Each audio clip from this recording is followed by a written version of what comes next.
Instead of paying for some big-name spokesperson, Casasa Checking gives that money back to you in cash rewards. In fact, you just bought me this cup of coffee.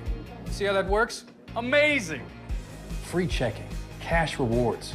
Take back banking with Casasa.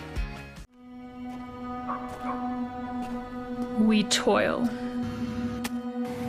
We sweat. We live. We breathe.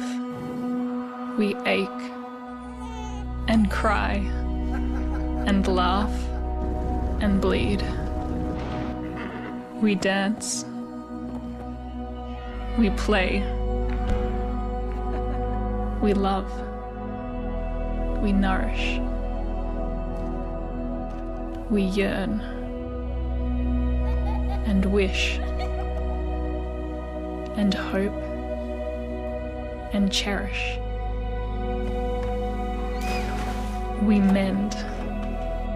We heal. We repair. We sow. We love this land. It's what we do.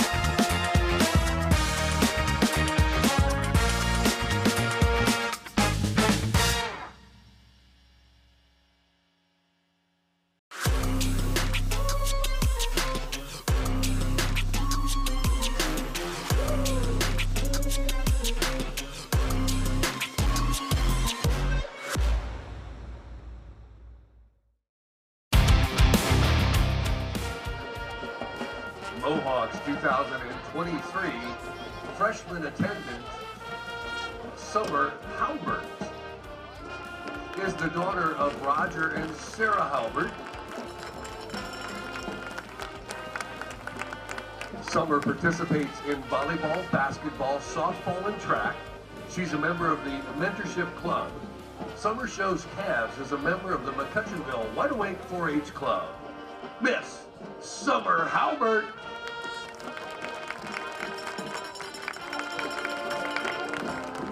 Your freshman attendant, Holden Parker, is the son of Lisa and Brent Parker.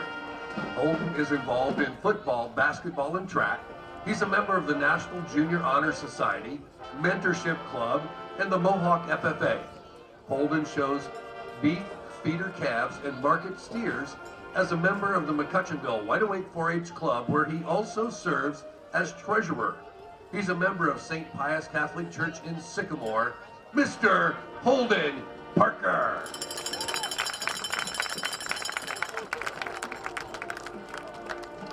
Mohawks 2023 sophomore attendant, Emerson Gurney.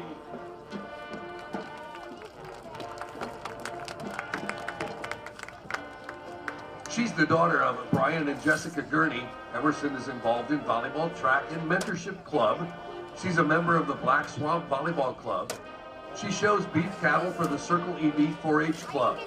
A member of the Trinity Lutheran Church of Genera, where she is part of the church youth group. Miss Emerson Gurney.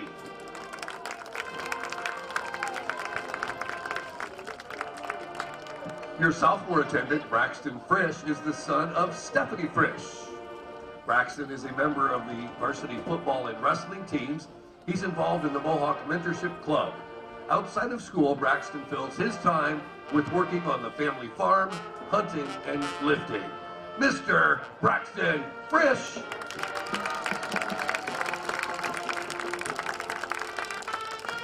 Mohawks 2023 junior attendant Jaden Hamilton is the daughter of Deenda and Shane Botten and Rodney Hamilton. Jaden is involved in varsity basketball and softball. She's a member of the Mentorship Club and Drug-Free Club of America. Jaden is a member of the Grace Community Church in Tiffin. Miss Jaden Hamilton.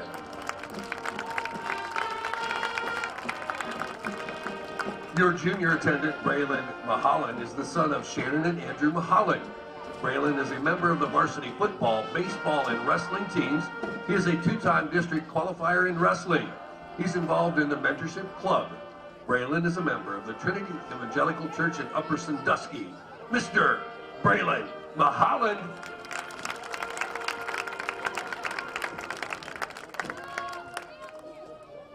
Ladies and gentlemen, please help me welcome the 2023 Mohawk Homecoming King and Queen candidates. We're going to start with senior AJ Chevalier, is the daughter of Robert and Sally Chevalier. AJ is a member of the varsity volleyball, basketball, and softball teams. She's a member of the French Club, Mentorship Club, Homecoming Committee, the National Honor Society, the French National Honor Society, and is involved in choir and publications. AJ has served as class secretary, junior prom chair, and vice president of the French Club. She's played volleyball for the Legends Volleyball Club for the last 4 years. She also is a puppy raiser for the Toledo Ability Center. AJ plans to attend The Ohio State University and study engineering. Miss AJ Chevalier.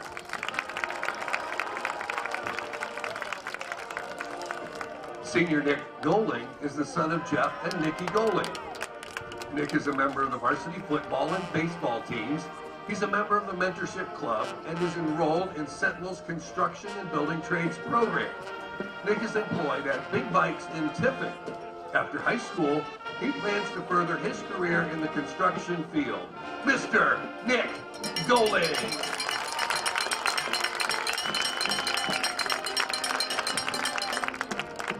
Senior Gracie Clouse is the daughter of Becky Clouse and Kevin Clouse. She is a member of the varsity volleyball, basketball, and softball teams. She's also a member of the Mentorship Club, the Homecoming Committee, and is involved in the publication class. Outside of school, Gracie is involved in Legends Volleyball Club. She is employed at Left Field in New Ringle. Next fall, she plans on attending Terra Technical College and majoring in accounting. Miss Gracie Clouse. Senior Kobe Butler is the son of Laura and Nick Engel and Brendan and Sherry Butler. Kobe has been involved with varsity football, track, and wrestling. He is a two-time district qualifier in wrestling. Kobe is a member of the Mentorship Club and academic team, show choir, where he serves as president.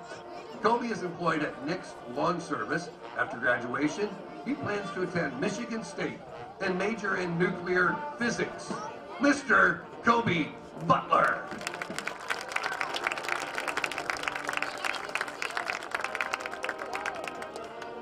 Senior Mia Miller is the daughter of Gina and Jason Zender and Eric Miller. Mia is a member of the varsity volleyball and basketball team. She's involved in student council and has been a cast member in several Mohawk stage productions, including Into the Woods, All Shook Up, and Sound of Music. She's involved in 4-H and shows goats for the Mohawk Town and Country 4-H Club. This year, Mia was fair royalty at the Wyandotte County Fair. She's employed at a salon called Seven Bell Toy, a cut above salon and spa studios, as a nail tech and esthetician. Next fall, Mia plans on studying business management or law. Miss Mia Miller.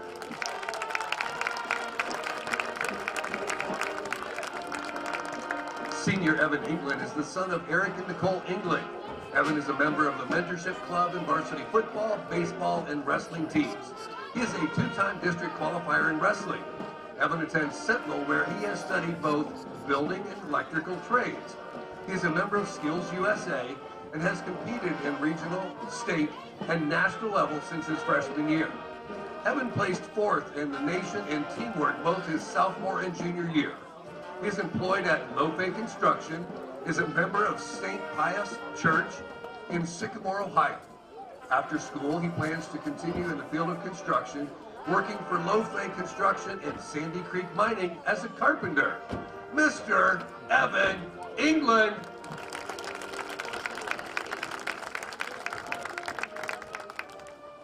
Now coming across the field is Kinder Queen and King, Miss Aria Kalb and Ben Rice. Aria is the daughter of Jeremy and Lindsay Kell. She enjoys learning math at school. She played her first year of Coach Biff softball this past summer. She also enjoyed swimming and volleyball lessons and is looking forward to playing basketball this winter. She loves riding her scooter at home, and her favorite Disney character is Stitch. When she grows up, she wants to be a teacher. Miss Aria Cal.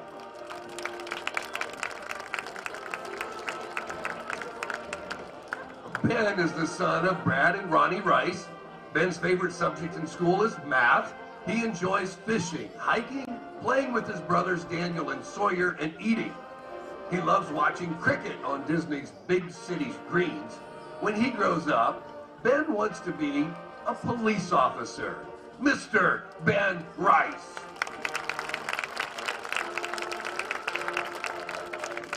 Please help me welcome our 2022 Homecoming Queen and King, Miss Elena Zamora and Mr. Jace Margrove.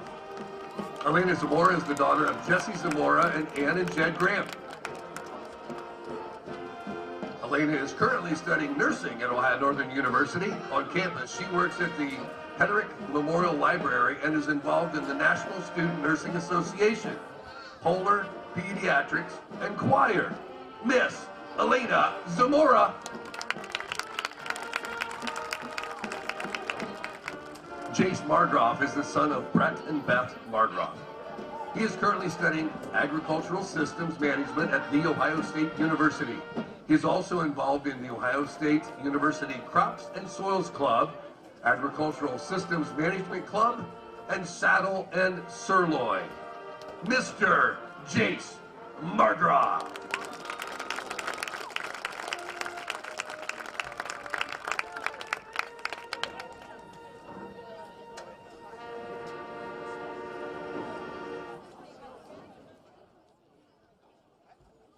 At this time, we will celebrate the crowning of our king. Mr. Margrove, will you please crown this year's homecoming king, Mr. Nick Goling?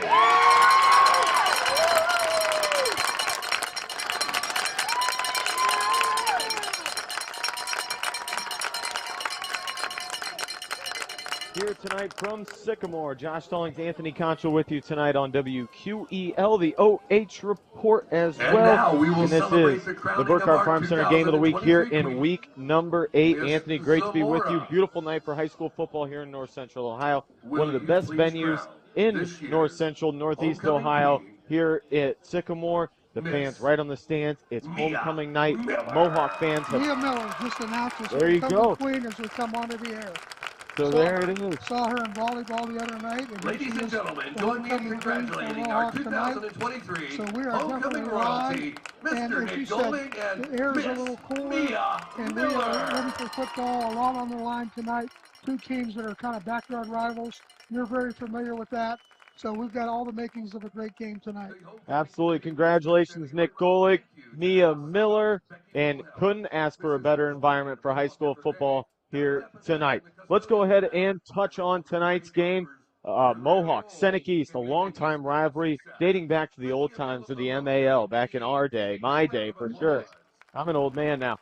And this is one that you're going to get the best out of each team, no matter if it's week 3 or week 4 or week 10.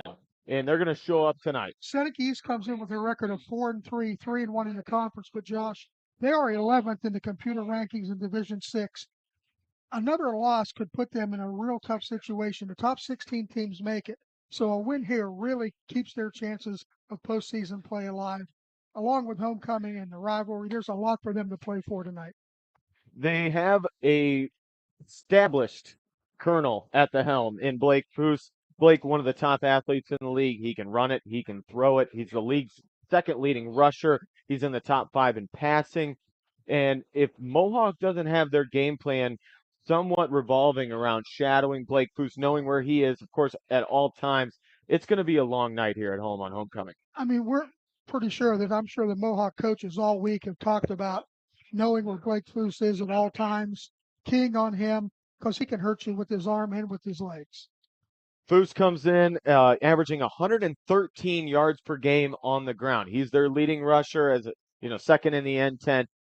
They will run Gayhart. They'll run a couple guys in jet motion around, but Foose is going to look to run the football. And you've seen them more than I have recently, Josh, but I think they want to spread the field out. They want to get passes downfield, use their speed against Mohawk, and maybe Mohawk has a little size advantage. We're not sure, but I think that's what they're looking for, is to get the ball in the air, and everything will go through Blake Foose.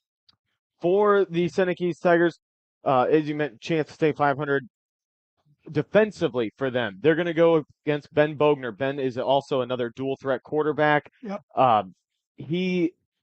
He's their main option running the football. Their running backs have not stepped up. They're running back by committee for much of the season. He's their main guy as well. Yeah, it's pretty much. I've seen a couple of Mohawk games so far, and as Ben Bogner goes, so go the Mohawk Warriors. 1,300 yards passing, 10 touchdowns, another 550-plus yards rushing. He is the fulcrum of their offense. He's got receivers. He's got other guys that help him out, but everything kind of revolves around Ben Bogner. We are in the pregame here at Mohawk High School. We'll be right back with more of it after this.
That's your Warrior Marching Band and your Homecoming Band. Nice job, Mr. Arter.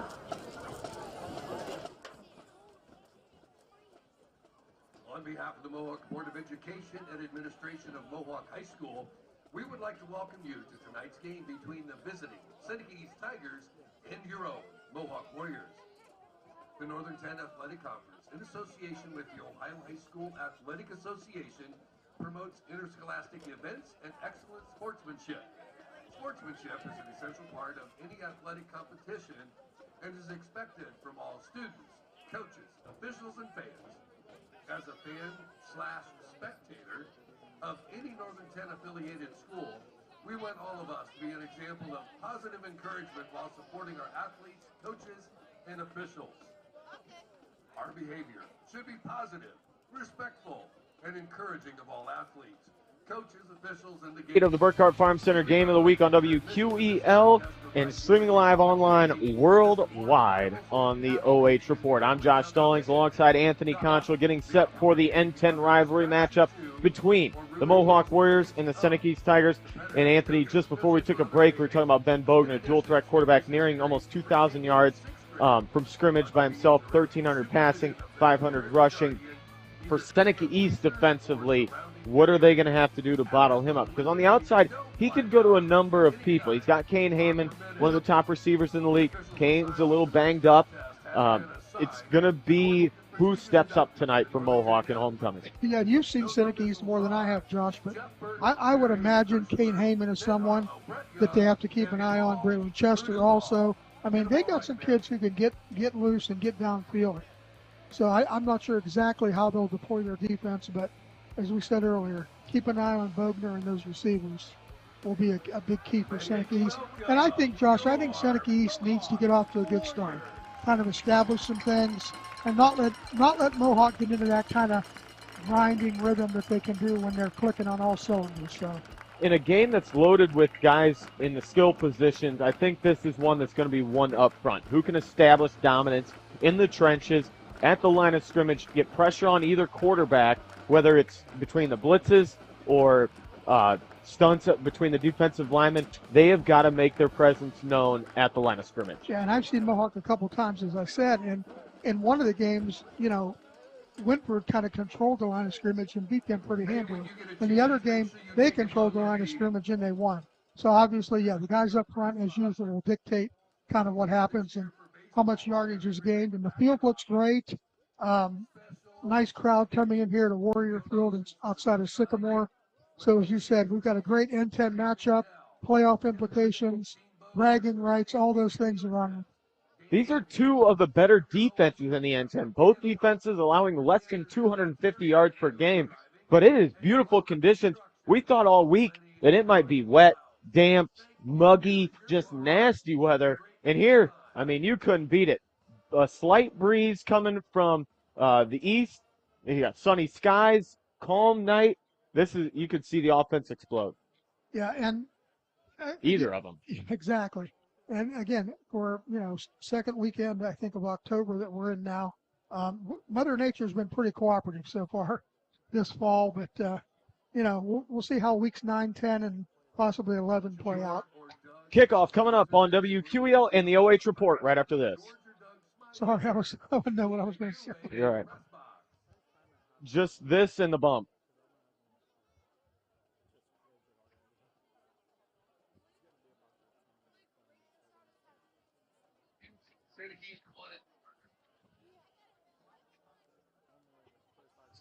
Seneca East won the coin toss and had deferred to the second half. I see one and deferred. Mohawk will receive.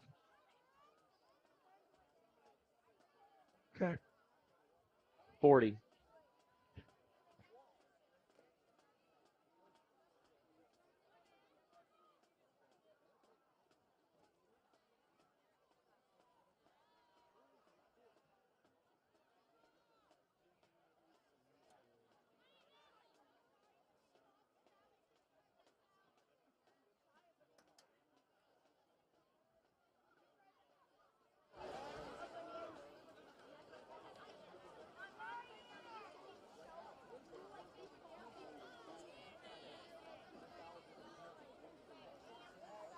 Night lights here in Sycamore. Josh Stallings, Anthony Conchel, and the crew at the OH Report with you tonight. Streaming live online, 92.7, WQEL.com, and the OH Report.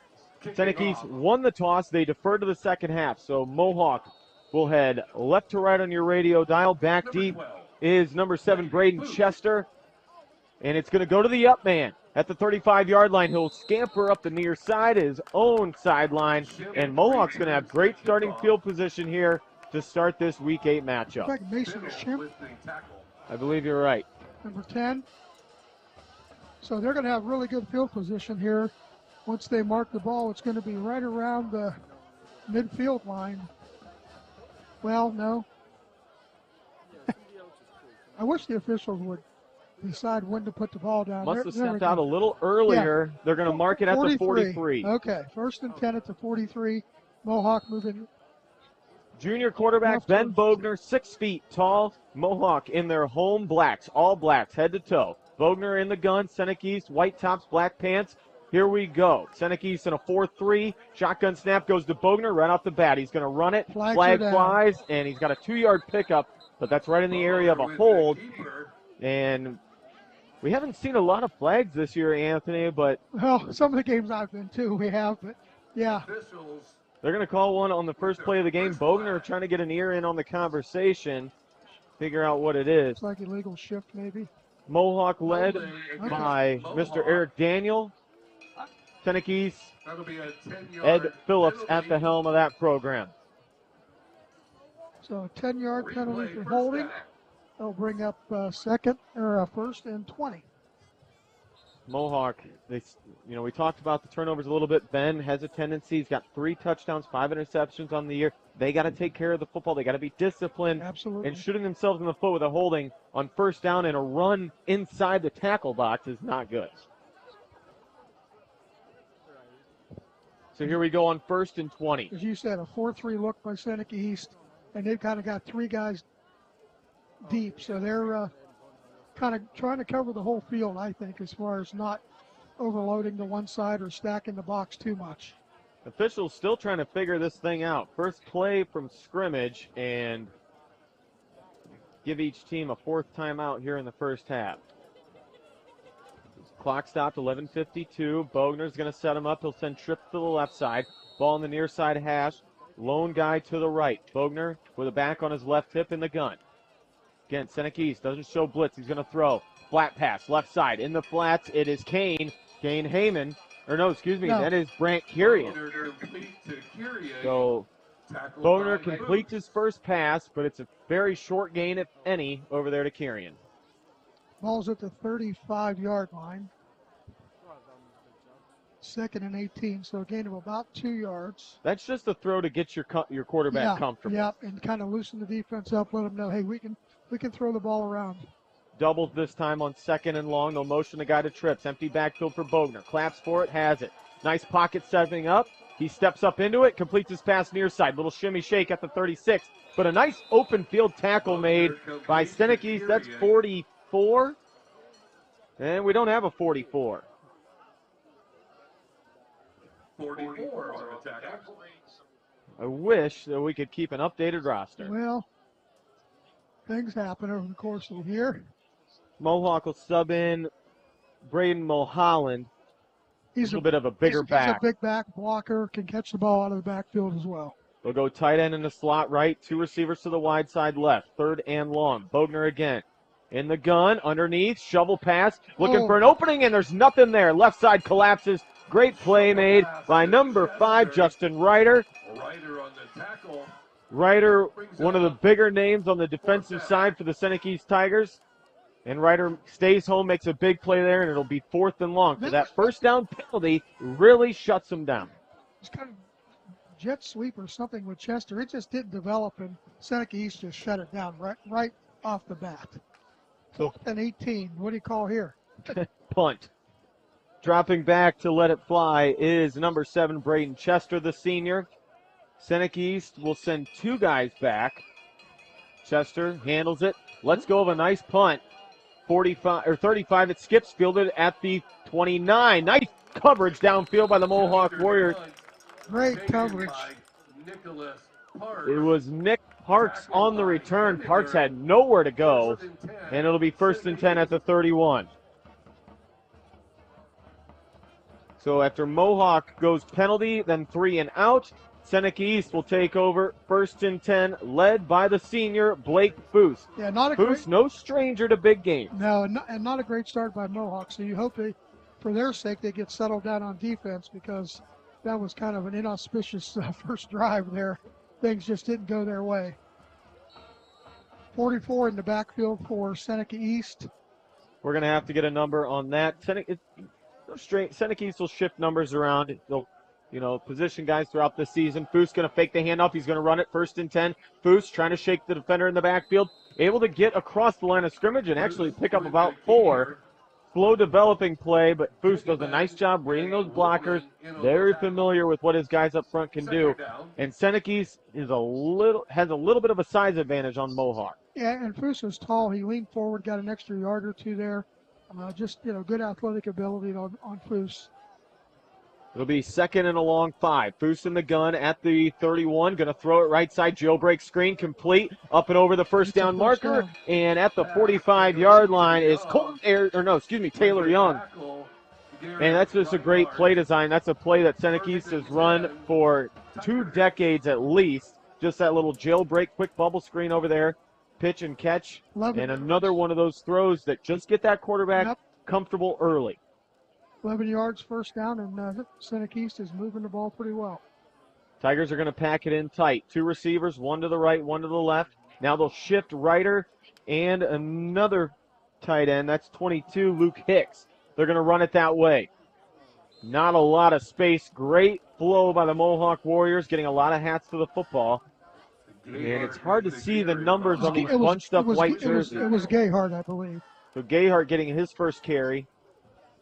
And Seneca East won't huddle on 2nd and 9.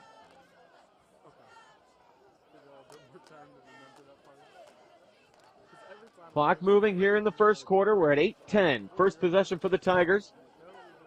Foose and Seneca East has it at their own 46. Foose, shovel underneath. Here's Young. Young, shifty move, and he gets a first down again. Following the blockers, Taylor Young able to pick up the second first down of the drive. And Seneca East, 10 yards. I don't want to call it flashy, but they're definitely pulling a little something out of the bag, and they're in their first grade 8. They're using motion. They're not going to run right at Mohawk. I think that's what they want to do, as we said in the beginning, spread the field out. Young and Parks come near side. Tight end to the right. Foose again in the gun on 1st and 10. He's got a lead blocker. Foose patiently going around the right side. Foose lowers the shoulder, and he picks up 5. They'll say he stayed in bounds. And we're going to get a heavy dose of Blake Foose tonight. They're going to challenge Mohawk at the line of scrimmage. And that wasn't anything fancy either. They just did one little power sweep and kind of took on the role of a running back and got 5 yards. Second and a long 5 again for the Tigers.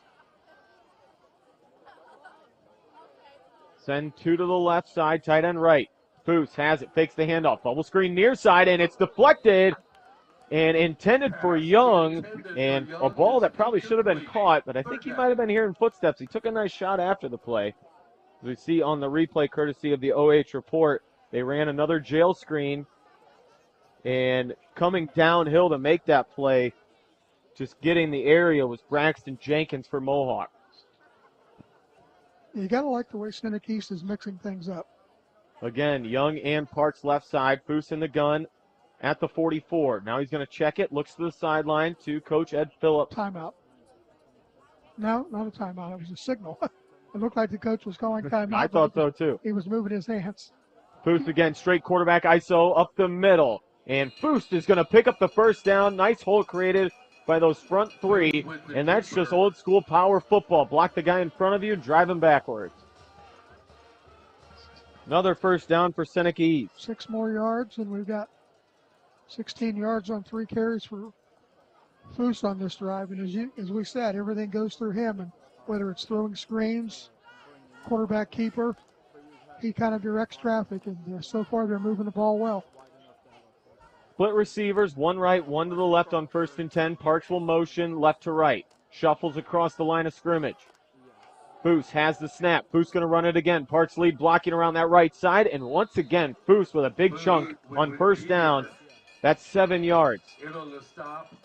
For those of you who listen to the Coach Ryan Day call-in show, he talked about it this past week on first down, we want to get 4. And if you can get 4, then you won the battle. And then you want to get half that on second down. They're picking up 7 on first down right now. That makes your job really easy as the OC on second down. 26-yard line. 2 left for Foose. Back on his right side. Foose wants to throw it. Foose with a nice pocket. Lets it come near side, and the pass is too high for the intended receiver. Incomplete. It was just his back leaking out of the backfield, and they're going to say that is Gayhart. So Jackson Gayhart apparently didn't like 32. So he's wearing number 1? He's going to wear number 44. Oh, that's good. Okay. All right. 3rd and 3 now. Clock stopped at 5:52 in the first. You're listening to the Burkhart Farm Center Game of the Week on WQEL and the OH report. Still no score here in the first quarter. Foose in the gun at the 31. Foose has it. Another lead block going right side. Foose, little shuffle, and he's fighting for the first down. I think Mohawk knocked him down shy of it that time. Real close.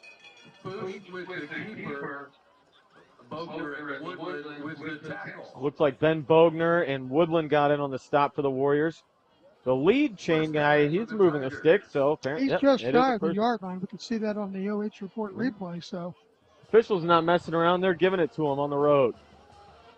Well, that's 3 first downs already this drive, Josh. So they're moving the chains. Tight end and 2 wide receivers go to the left. Tight end right side for Foose. 1st and 10 again, and they're going to go to the back. Moving right side off tackle is grabbed by an arm tackle. And a couple guys able to get over there and push him out of bounds. But another great gain on first down, Anthony. And that's where Mohawk is going to have to step up. You've got to get a win on first down. 7 yards for Gayhart. And, yeah, they're winning the battle up front right now, Josh. No question about it. 2nd and 4 from the 17. Now you got a lot of options if you're Blake Foose and the Seneca East offense. Maybe another shovel pass, maybe another run. Seneca East doing a great job eating clock and moving it down the field. Here's Foose again. Shimmy, shake, looking for something, and nothing really opens up for him, but he is still able to get positive yards, maybe 2 on that play. Looked like he wanted to go outside again, and it wasn't there, and he cut back in. And Mohawk did a pretty good job of keeping the contain over there and not letting him get outside. Senior Braden Chester making the tackle. It'll be 3rd and 2. Chester's all over the field. I saw him in a couple of games, and he covers a lot of ground, that young man. Pretty solid basketball player as well. Sure is. Tight end, left side with 2 receivers. That's Parks and Young. Again, direct snap. Foose is going to run it. Looking outside. Throws the stiff arm in the backfield. Gets to the 2nd level. Foose at the 10 down to the 9. And if Mohawk makes that stop in the backfield, that's a big play for them. But instead, it's another 1st down. Missing that stop was number 5. That's Brant Kirian. And that's a tackle that's got to be made. You cannot let him get outside of you. That's 4 first downs, 35 yards rushing for Foose in this drive. And again, looking at the replay, there was just nobody there except the one guy who missed him. And Mohawk's lucky he didn't get even more and get into the end zone because he's inside the 10-yard line. 1st and goal. Haven't done anything too fancy, nope. Anthony. Nope. All Blake Foose. Again, Foose. This time, 2 pullers in front of the back. That's Gayhart. He's 5, in. 10, and in. Touchdown, Seneca East. 9-yard touchdown run. Virtually untouched into the end zone. He had 2 pullers in front of him. Great execution, and Seneca East with an early 6-0 lead. That's just great play calling right there. They walked it down the field, able to take some time off the clock and get in the end zone for 6. And now it looks like Coach Phillips might want to go for 2 here. They struggled drastically last week kicking extra point. Yeah. I believe 0 for 7, if I recall correctly. That's not good. Parks is going to go wide left, Young wide to the right. Ball will be spotted on the left hash. Young motions in. They're going to jet it out to him. He is met as soon as he caught the football. Come out late.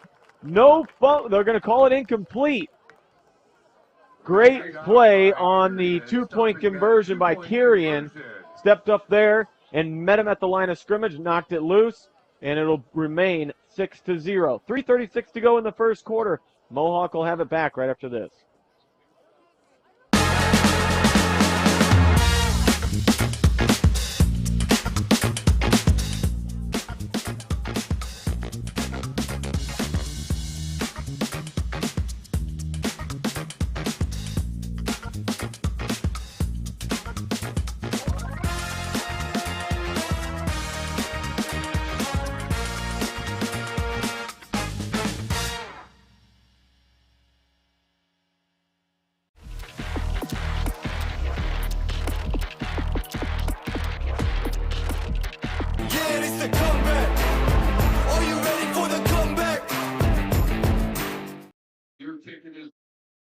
$1,000 if you make that 30-yard field goal.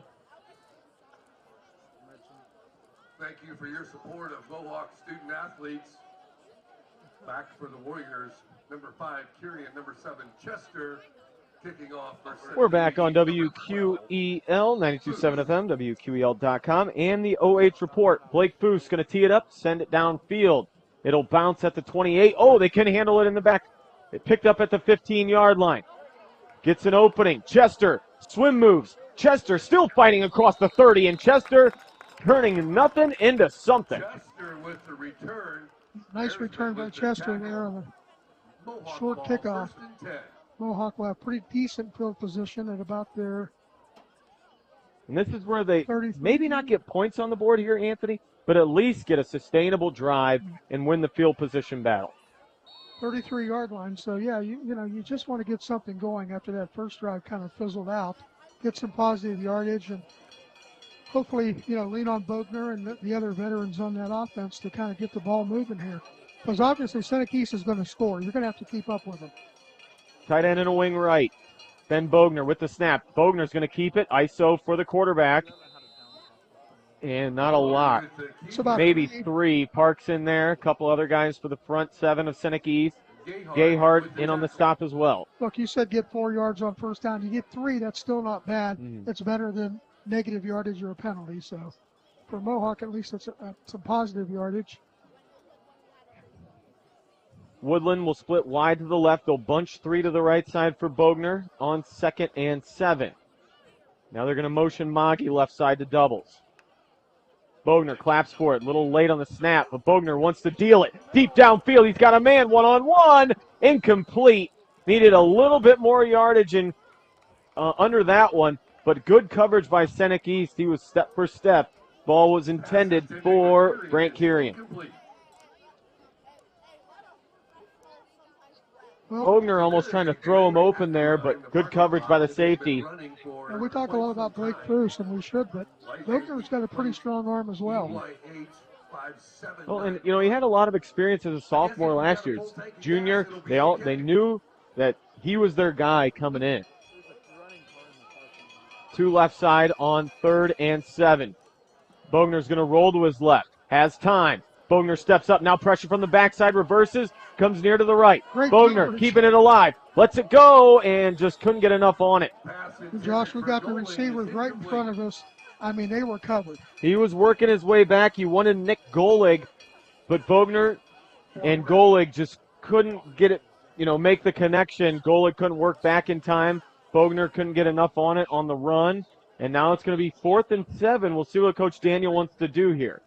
He has it at the 36-yard line, but it is going to be Braden Chester to punt it away. Parks, Foose go back deep for Seneca East. They will plant them at the 30. Good snap. Chester has it all day to punt it. Parks comes up, grabs it at the 35. Parks is immediately tripped up on that play. That's Moggy. No, excuse me. That's Brant Kirian. Not number 3, number 5. So the Mohawk offense struggling here early. The defense is going to step up and get a punt from Seneca East. Quick 3 and out. 2:27 to go in the first quarter. Seneca East 6, Mohawk 0. Of course, stay tuned after the game tonight. Davy Jones and the Friday Night Phone Board. Davy's looking for all your scores. If you're out and about at games or just listening online, call them up 419-562-2222, 1-888-843-0024. And we do have one out-of-town score. Cary 21, Bucyrus nothing. First quarter. Doesn't look good for the Redmen tonight. Here's Foose on 1st and 10. Going to fake it to Gayhart. Foose with a big opening on the left side. Foose with a first down and more across the 50 and into Mohawk territory. They'll spot him at the 45-yard line. And he is just so lethal with the legs. And it's not that he's extremely athletic, very athletic kid, but he's not going to outrun you. He's just very smart. He's a patient runner. He'll let the blocks develop. He will make you commit, and then he'll go the other way. 17 yards on that carry for 52 so far for Blake Foose. And as advertised, everything's going through him, and they're doing a great job so far. 3 down D linemen. They'll go 2 stand-up ends. Quick hitter and a nice catch made by Nick Parks. Nicholas brings it in at the 40, and that was a stop route that kind of led him downfield. So the quarterback gives himself 2 extra passing yards on that one. Great play by Parks. Clock continuing to roll. We're at the 2-minute mark here in the first. Parks, of course, an outstanding wrestler and played baseball. So yeah, pretty solid baseball he's player. a pretty good wrestler and a pretty good athlete, the Parks boys. Tiger coaching staff drawing up a nice game plan here to start this game. Yeah, you just got to like the way they're Offense is spreading moving. the ball around. They've got 3 or 4 guys that touch the ball. Foose and Gayhart have run the ball. It's not just been, Foose only. I mean, they've spread it around, and they're doing a really nice job keeping Mohawk guessing of what's coming. Foose has it in the gun. Going to hand off this time. That's Young. Young makes a man miss, then gets knocked hard at the 37-yard line. He turned that corner and got planted. Still got about 3 yards. Yes, he did. They'll So- bring up 2nd and 3. 3rd and 3. So Mohawk's kind of keeping everything in front of them, but they're still getting 3 and 4 yards, per carry or per catch. So I guess Seneca East will take that all night, and they're churning the clock. They had the ball most of this quarter. England on that tackle. Seneca East going to hurry it up. They'll send to left side. Foose again in the gun. Lead blocker in front. Quarterback ISO. Foose, no problem getting another first down. With the keeper. And he's just doing whatever he wants right now. It's 5 first downs for Seneca East, and they're getting real close to already 100 yards of total offense in just a couple of series. So it's all going the Tigers' way so far. Mohawk needs to get a stop here and not let it be a 2-touchdown game before the end of the quarter. Gayhart will switch sides to the left hip.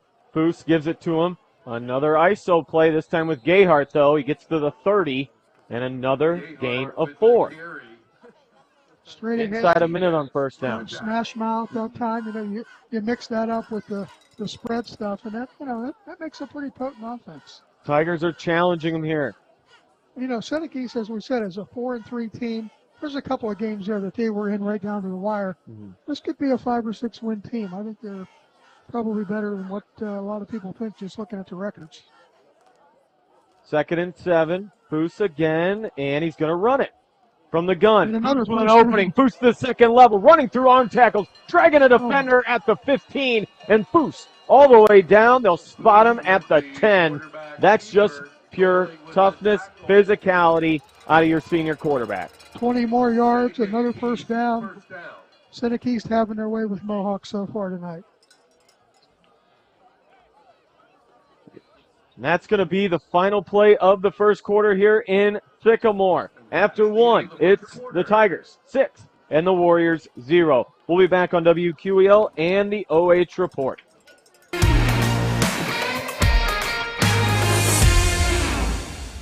Instead of paying for some big-name spokesperson, Casasa Checking gives that money back to you in cash rewards. In fact, just bought me this cup of coffee. See how that works? Amazing! Free checking, cash rewards. Take back banking with Casasa.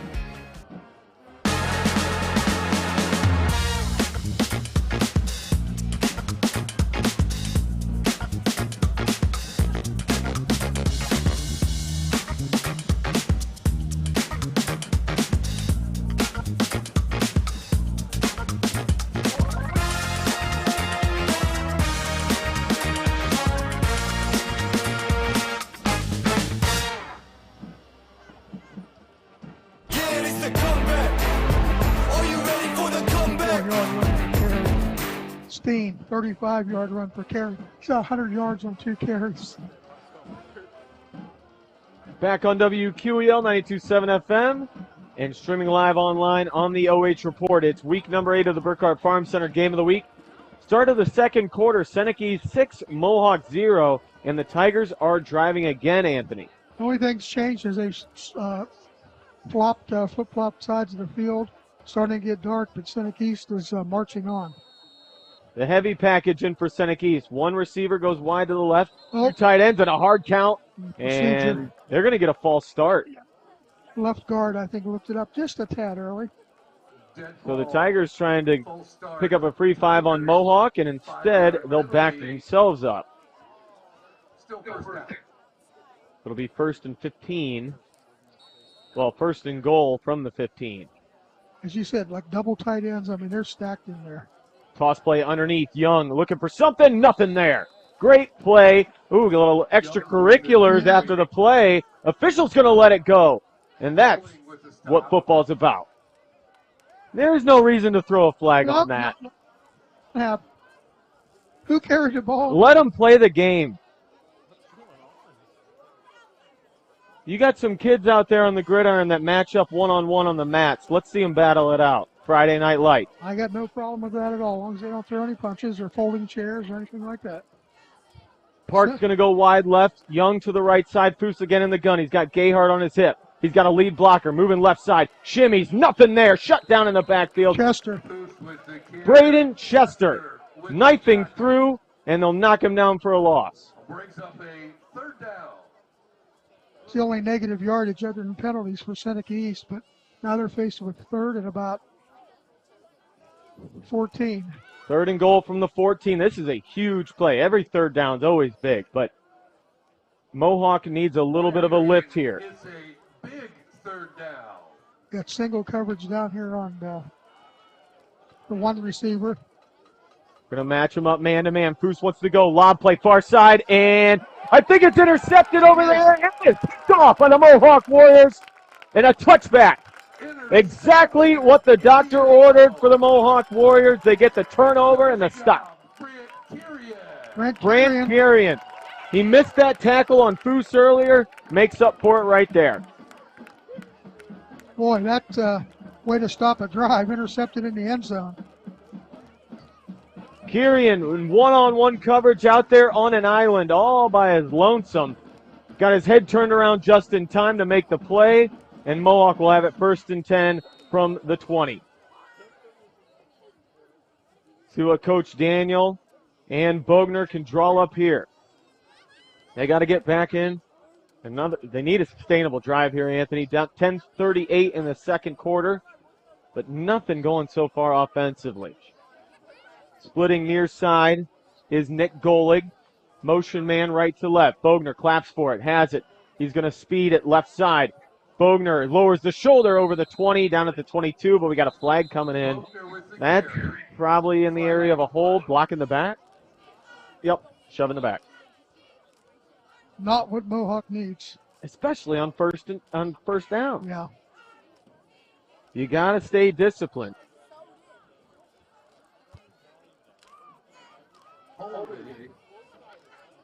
Warriors. Oh, it's not blocking the back. It's going to be a hold. That's going to take them all the way Either way, it's a 10-yard penalty. 11-yard line. So we'll bring it 1st and about 20 from the 11. Coming up at the half, it's the Ken Standing Seam halftime show brought to you by our friends Ken and Matt Studer at Ken Standing Seam. The last roof you'll ever need. Here's Bogner wanting to throw. Stop route near side. It is complete, and that was the offensive lineman was jogging downfield. Yeah. I thought for a second they were trying to do a little bit of a hook and ladder, but instead it's just a pitch and catch completed to number 24, Andrew Woodland. Tackled by number 24 Mm-hmm. from Seneca East. So I can't see their roster. Caden Fritz, my apologies. But No, I can't see it anyway. It's dark. And it'll be 2nd and 15 now. Woodland will motion to quads. Bogner going to throw it to him near side. And he makes a man miss, but can't make the second guy. And he's going to be wrapped up for a short gain, maybe a yard. So it'll be 3rd and a long 12. who caught that one? That was Woodland. Okay. And that was He's got 2 catches for 5 yards, but Kirian trying to initiate a block out there and just couldn't get his shoulders square. The defender able to make the play. still at the 17-yard line. They need to get something here on 3rd down, or they're going to have to punt. Doubles formation here in the second. 3rd and long. Bogner steps up, has some pressure, now shuffled right. Bogner is going to let it fly across the middle of the field, and it's incomplete. He was looking for Nick Golig. Golig, he was in one-on-one coverage. He's got to keep running there, Anthony. Yeah, the defensive back was kind of stride for stride with him, and the ball had plenty on it. If he accelerates, he might make that catch and maybe even go to the house. So 4th down, not a lot of offense on that series. A little bit, and then they kind of stalled out again.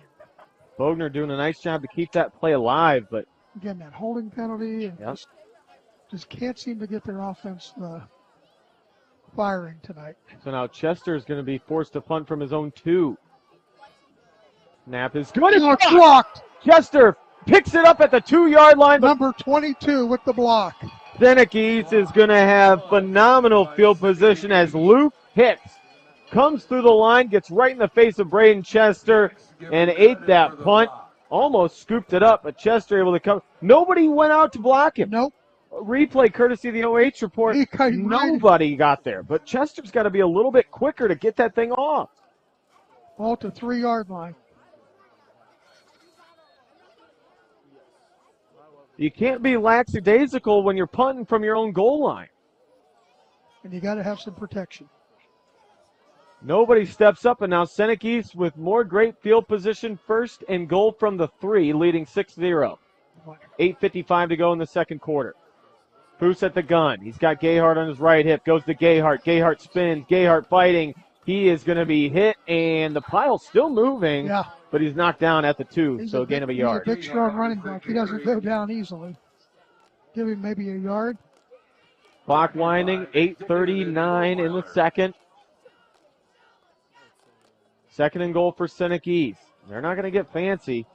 I imagine Foose straight up the gut here on an ISO. He's in the gun. Gayhart on his hip.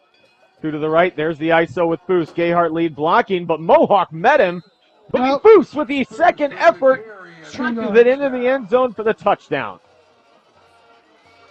They had him initially, but Foose, the senior quarterback, shows the power and the toughness to get in the end zone. 12-0 in the second. 2-yard touchdown scamper for the senior. Great field block there made by 54. That is Nick Daniels, 6'2", 240 senior. Nick, great job, great footwork, sealing the man and creating a hole for Foose. They're going to go for 2. Foose in the gun, wants to throw it, rolling right, looking, now he's going to tuck. Lowers it at the goal line, Foose is hit, and he's going to be stopped short. No! They called him in. Well, we're going to get a real good look, courtesy of the OH report right in front of us. He must have been able to stretch it out in front. From our vantage point, it did not look like he got there, but the officials say he did, so it's 14-0. Seneca East with 8:20 to go in the first half. Okay. We'll be back on WQEL and the OH report. Instead of paying for some big-name spokesperson, Casasa Checking gives that money back to you in cash rewards. In fact, you just bought me this cup of coffee. See how that works? Amazing! Free checking, cash rewards. Take back banking with Casasa.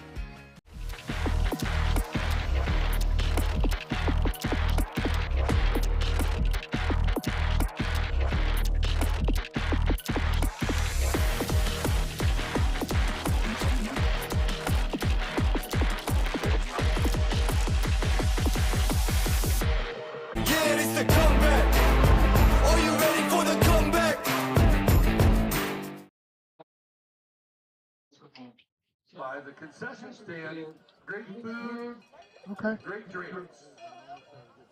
7-6. Get some of that. Hurry up.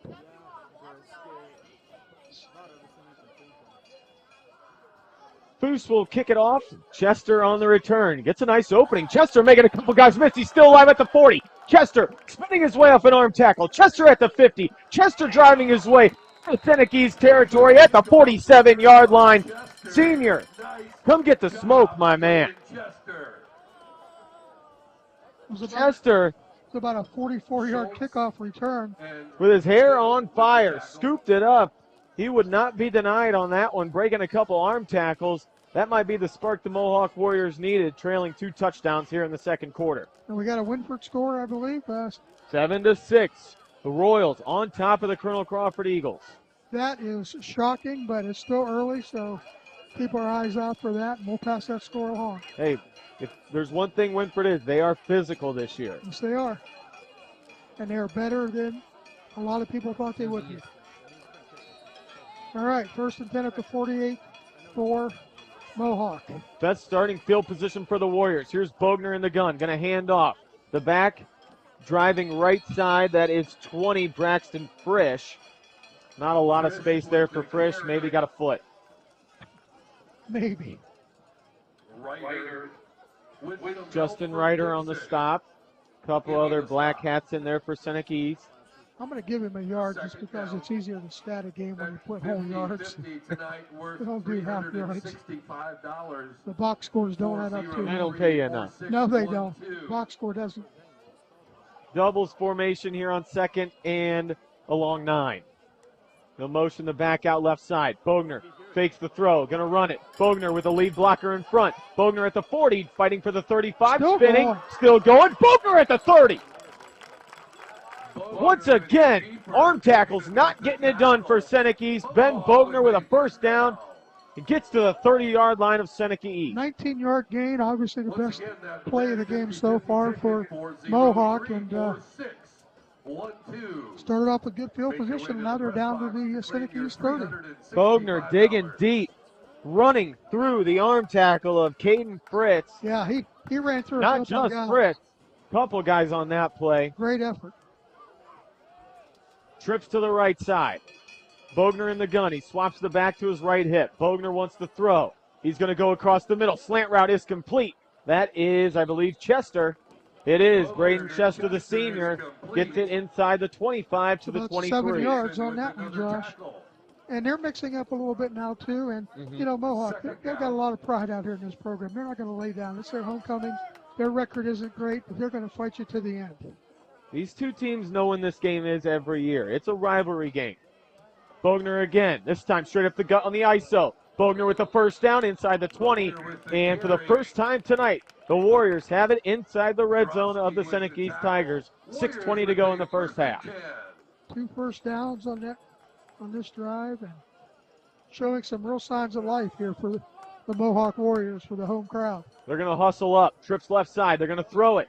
It is Heyman. Heyman with a spin move in the backfield. Shook one defender, trying to fall forward. It will be a loss of a yard on that play. Complete to Kirian. Oh, excuse me, that was Kirian. In on the tackle. Number 5. Kirian fighting hard, wrapped up by Gayhart. Also in on that was Nick Parks. We'll go trips right this time. That's the wide side of the field. Bogner has it. He's going to roll. Rolling right, stepping up, unleashing a laser and a sliding catch. Touchdown, Mohawk. 19 yards. An absolute howitzer from Ben Bogner. Delivers it into the end zone for the touchdown. Number 11. That was Nick Golan. Nick Golick. Hey, homecoming king, and he catch a touchdown pass.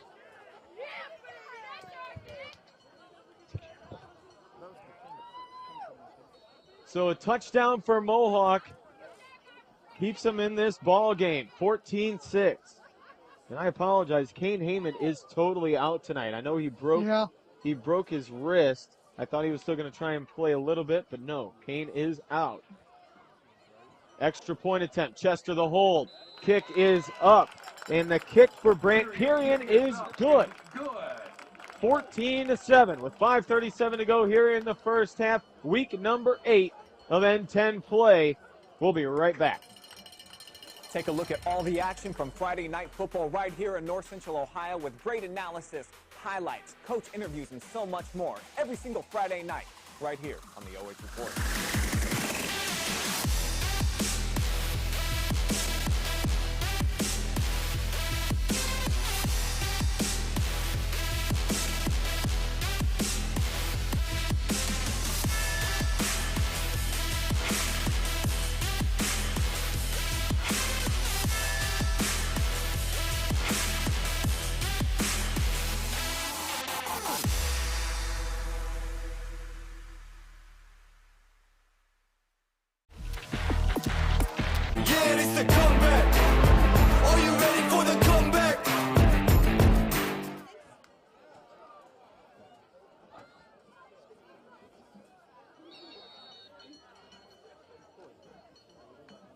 Mohawk with the touchdown. Now it's a one-score game, 14-7 here in Sycamore. Chester sent to send it deep for the Warriors. From the 40, Chester with a low squib, picked up at the 17. Near side, then reversing over to the left side of the field.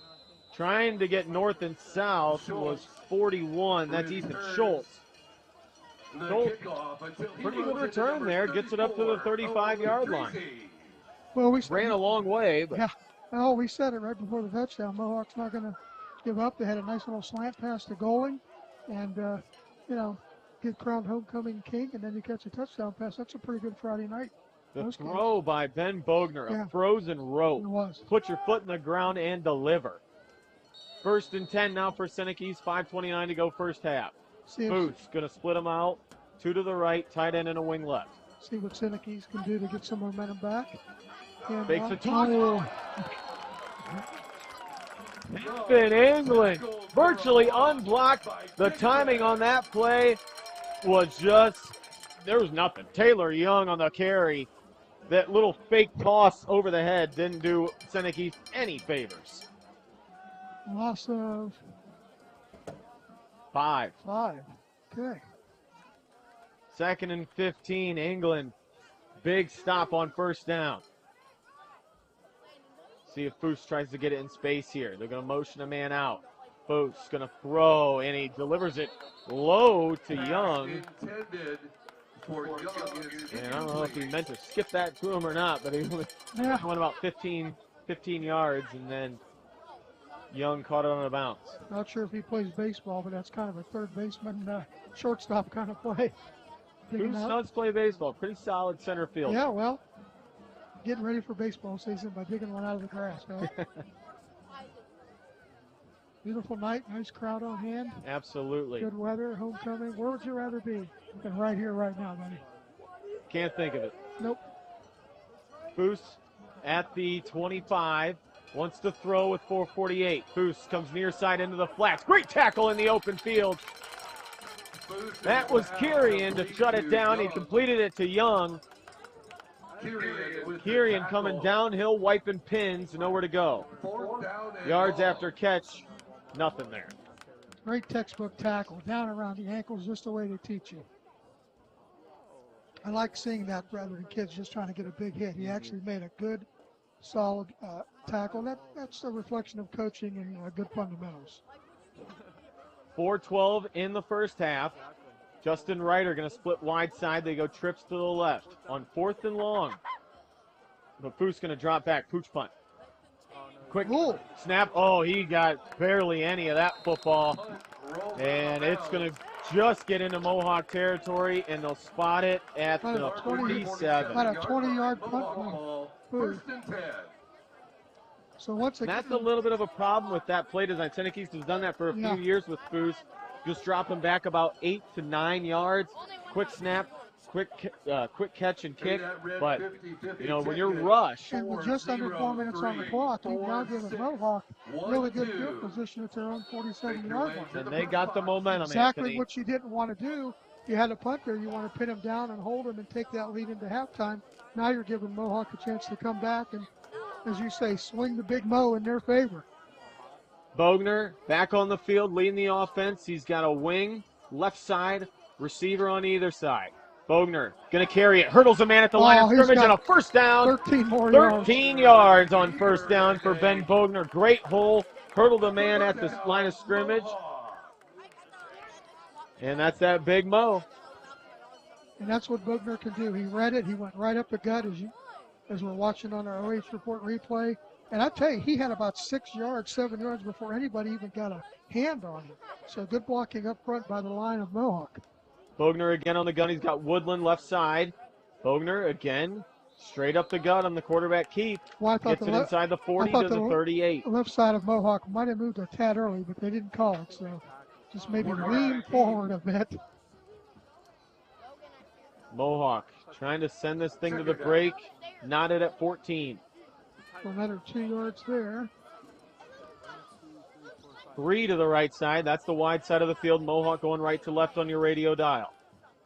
Bogner at his 43. Has the snap. Wants to throw. Seneca East bringing 4. Going to go deep near side. Oh, what a play defensively by the DB. Swatting that thing away. Caden Britt.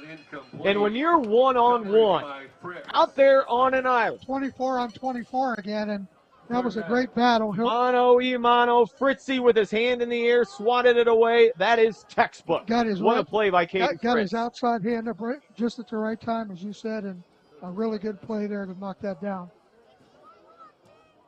So now Mohawk's 3rd and 7, Josh. So they got Dollop either a run here or maybe a short pass. They're going to throw it. Bogner going to run it. Up the gut on the quarterback keep. This is 4-down territory for Mohawk. Yeah, he got 3 yards, but you're absolutely right. Like you said, a gain of 3 will set up it'll be 4th and a long 2. Look, if you're Mohawk after the way the game started, you got to be feeling a lot better right now than you were 20 minutes or so ago. They're not wasting any time. Nope. Seneca East barely getting in their stance, but Bogner's going to change the play. looking over to the sideline. Coach Kidwell, Coach Daniel motioning in the play. Should say signaling in the play. Yep. Seneca East showing blitz off the edge. They'll bring it. Bogner lets it fly, and the defender able to get his hand up and swat it away. That's your senior quarterback, Blake Foose, making a stop. Yeah, Foose doing it all there. He got up and got a hand on the ball, and Ball is turned over on downs. First and so a 10, big Seneca play East. made by Seneca East, maybe trying to swing the Big Mo back. Congratulations, Anna Mohawk Loveland, looked like they had it. winner of tonight's Maybe 50-50. there, you just go with old reliable. Ben Bogner's been pretty successful in the quarterback ISO. Your support But of Mohawk they try and throw it. is greatly you appreciated. got Blake Foose knocks it down. you got to like the aggressiveness there. But you know, if it works, you're a genius. If it doesn't, then everybody's This ups is and the third year in a row Blake Foose has made big-time plays on Friday nights. 1st and 10 for the senior. He leads the offense back out on the field. Motion Young, left side. Foose he's gonna keep it. No outside contained. Foose spins off a defender at the 42. Foose up to a first down. They'll give it to him. He's got 10. England So that was with the just, tackle. that's 87 yards rushing unofficially for Mr. Foose. 64 for Mohawk. That is Garrett Reinhardt came in unblocked, and he just didn't break down to make the play. Yeah, and I think Evan England finally brought him down on the sidelines right below us, but he could have gotten more yardage. But as you said, it didn't look like anything fancy, not that fast, patient, and he got 10 yards. Trips left side. Mohawk brings one on the blitz. He goes to Young. Young trying to stretch it on the outside zone. Young turns it upfield. At the 50, flag comes in. He's got 9 yards. Young's got 9 on first down, but we'll see what the flag is, Anthony. It's going to be a hold against the receiver. So that'll back up the Tigers. Penalties are seeming to come, This is the second one for them for a total of 15 yards. But, yeah, they're coming in opportune times. Sometimes it's not the number of penalties, it's when they come and take you out of a nice drive, push you back to the 40. But they've still got a minute 55, so with Foose, that's plenty of time to get the ball downfield. 14-7, Seneca East with the lead on the road. Minute 50 to go first half. Mohawk showing zone coverage. Empty backfield for Foose. Foose fakes the pass, going to run it himself. Foose tripped up in the backfield, and he's going to lose 2 on that. With the carry, Reinhardt in on the stop for the Warriors. Foose, not a lot of space out there. Maybe if he would have kept it in the middle, he'd still be running, but trying to stretch it outside. Minute 20 and counting. They'll rush him to the line. Trips right side. Motion. Foose wants to throw deep down the center of the field. There's a lot on it, but it is hauled in and caught. Taylor Young elevating and high pointing that football at the 33-yard line. 28 yards. That looked like it was well overthrown, but the ball fluttered up there just long enough. Young able to get under it, make the catch. Again, back to the air. Here is Reinhardt. Or no, excuse me. That's Beamer. Reinhardt on the stop. Timeout, Seneca East. And now with 58 seconds here in the first half, the Tigers will take a timeout as they try and add to this 14-7 lead. You're listening to WQEL, streaming live online on the OH Report. Down there at the West End. Thank you, Nick's Lawn Service and Clouse Construction.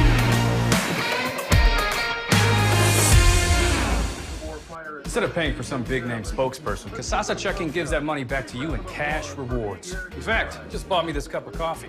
See how that works? Amazing! Free checking, cash rewards. Take back banking with Casasa. Yeah, it's the comeback. Are you ready for the comeback? Memorial Hospital. We appreciate you, Trainer Tyson. Thank you, and let's give him a big round of applause.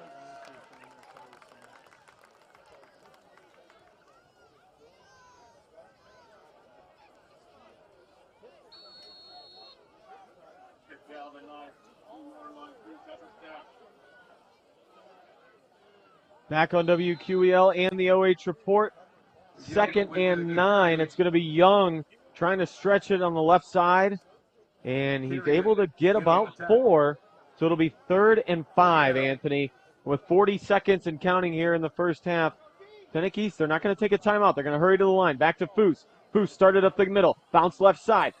Shuck and jive. Foose still moving. Got the first down, and he's inside the 20 at the 16-yard line.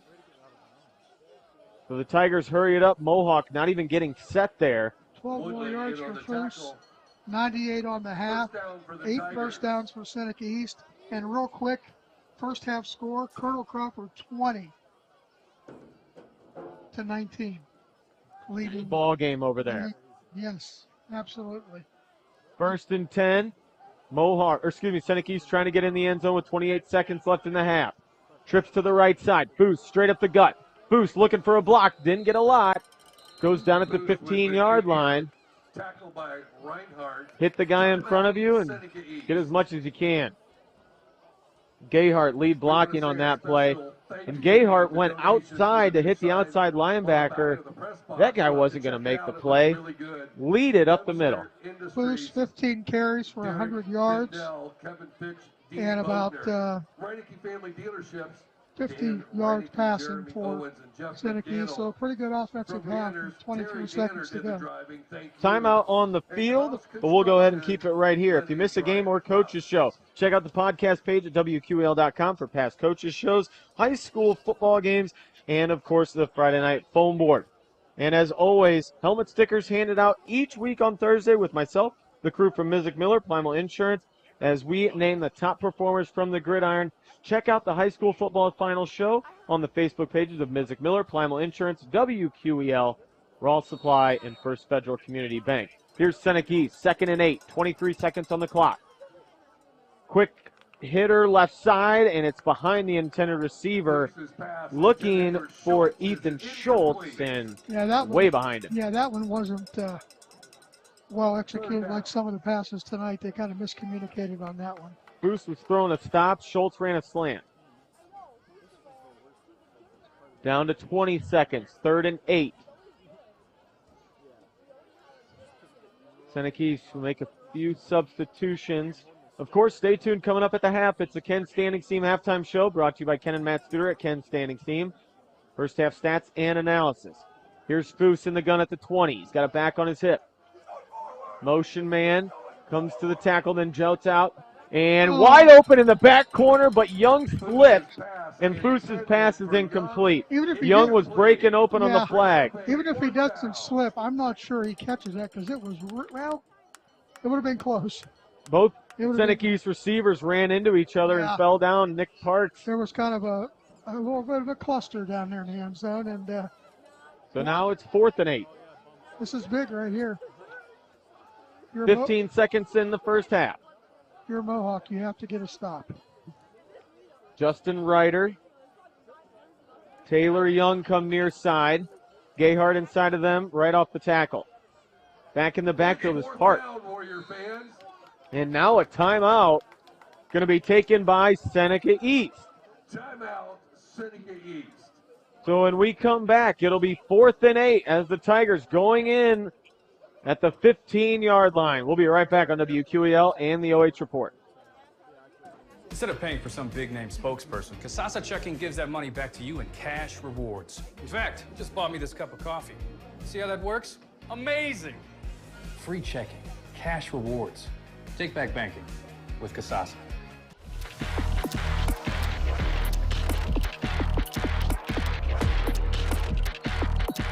Yeah, it's the comeback. Are you ready for the comeback?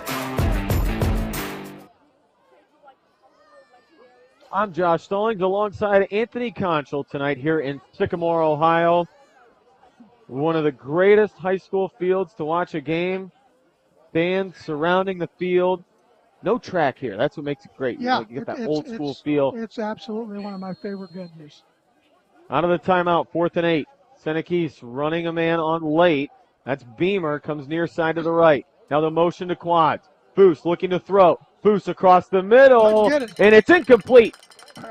Just behind the intended receiver, but great coverage by Andrew Woodland, and that will deter the Tiger drive, and Mohawk will get it back. 1st and 10 with 10 seconds to go in the first half. And Anthony, Mohawk's going to have it to start the second. And they'll have the momentum, and You know, you can't say enough about that previous drive where they came back to score to get on the board and then hold Seneca East on 4th and 8. That's pretty huge. Now, ball at the 15, your own 15-yard line. Probably don't want to take a shot. You don't want to turn it over. Just take a knee. Yep, get out of the half. Or, something simple. They're going to go trips to the left side. Bogner in a gun. Has it. Bogner's going to hand off. Stretch it near side. 15, 20, 21, 25. And falling down at the 26-yard line is number 20. That's Braxton Frisch. And the timeout is called. Okay. No timeout. They just stopped it briefly for the chains to move because he did pick up a first down. You just want to be careful here if you're Mohawk. You don't want to. Well, that's They'll going to wind it. That will be the final play of the first half here in Sycamore. After one, it is the Seneca East Tigers 14, the Mohawk Warriors 7 here in week number 8. You're listening to the Burkhart Farm Center Game of the Week on WQEL 92.7 FM, WQEL.com, and streaming live online on the OH Report. Coming up, it's the Ken Standing Seam halftime show right after this.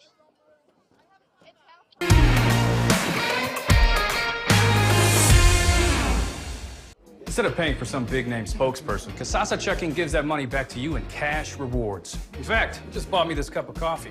See how that works? Amazing! Free checking, cash rewards. Take back banking with Casasa. We toil. We sweat. We live. We breathe. We ache and cry and laugh and bleed. We dance. We play. We love. We nourish. We yearn and wish and hope and cherish. We mend. We heal. We repair. We sow. We love this land. It's what we do.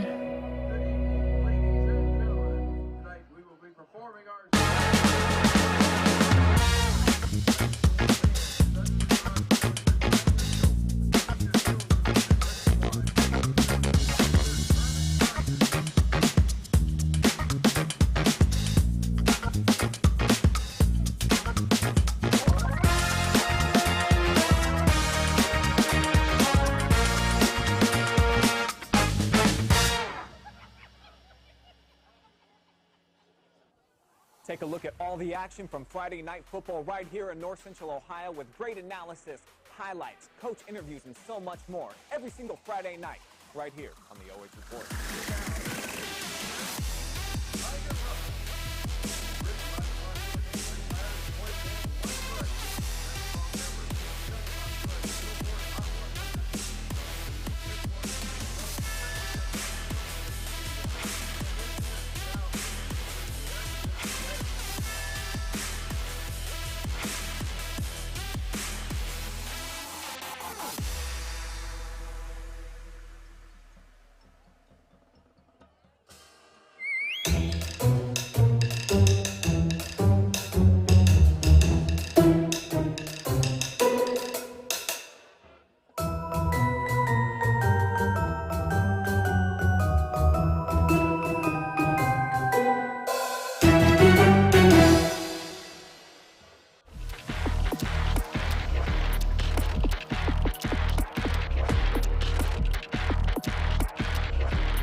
1999 and has been considered a standard to cover in the boy band world.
Mr. Schultz decided to break the rules a little bit with our last piece, as it is not technically a boy band. Uma Thurman by Fallout Boy is sure to get you on your feet with its famous catchy bass line and rhythm.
Thank you for your enthusiastic support of all the divisions tonight. Go Tigers!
Good evening, ladies and gentlemen. Under the direction of Mrs. Lindsay Horde and Major Advisor Shayna Price, please welcome to the field the Mohawk Marching Warriors.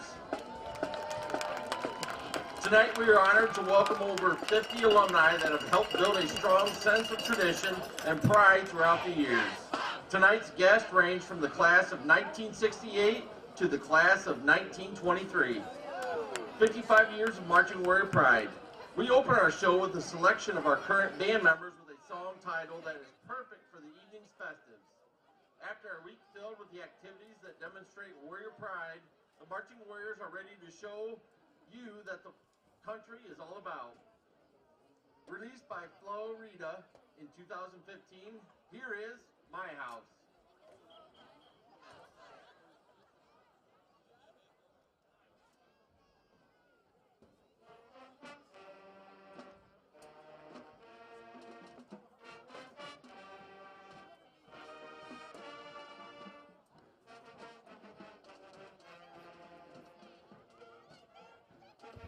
Back here at the half on WQEL 92.7 FM, WQEL.com, and streaming live online on the OH Report. We are here in Sycamore for week number 8 of the Burkhart Farm Center Game of the Week, and we got a good one on our hands here, Anthony. It's Seneca East 14, Mohawk 7. The momentum has fluctuated back and forth throughout the first half. It looked like Seneca East might run away with this thing in the first quarter. Mohawk comes storming back. A couple nice plays by Bogner, by Braden Chester. It's a one-score game with Mohawk with a little momentum, and they have the ball when they come out of the half. On the drive over here, we talked about just wanting to see a good game, and we have no complaints. Absolutely not. We are, like I said, at the break. You're listening to Ken Standing Seam halftime show, courtesy of Ken and Matt Studer at Ken Standing Seam. Phone Matt today at 419-544-6275. That's Matt Studer at 419-544-6275. No matter your roofing needs, Matt has a custom roof for you. And I'm literally standing in Mohawk's press box right now looking at a couple of his roofs that he's done here at this beautiful campus in Sycamore. And if you're looking for a roof that's going to last a lifetime, well outlast you, phone Matt today. They'll roll it out right on site. Their installers are top of the line, and you'll never have to worry about your roof again, no matter the weather conditions. That's Matt Scooter at Ken Standing Seam, 419-544-6275. Anthony, run down the local scores, buddy. We've got a really close one over at Colonel Crawford. The Eagles lead Wintford 23-19. These are all pretty much halftime scores. Buckeye Central surprisingly leading Upper 14-7, and a pretty close ball game at Marion Pleasant, Galleon 7, and the Pleasant Spartans nothing. So some good games around the area. Cary is up 56-0 on Bucyrus. Unfortunately, a tough year for the Redmen continues tonight.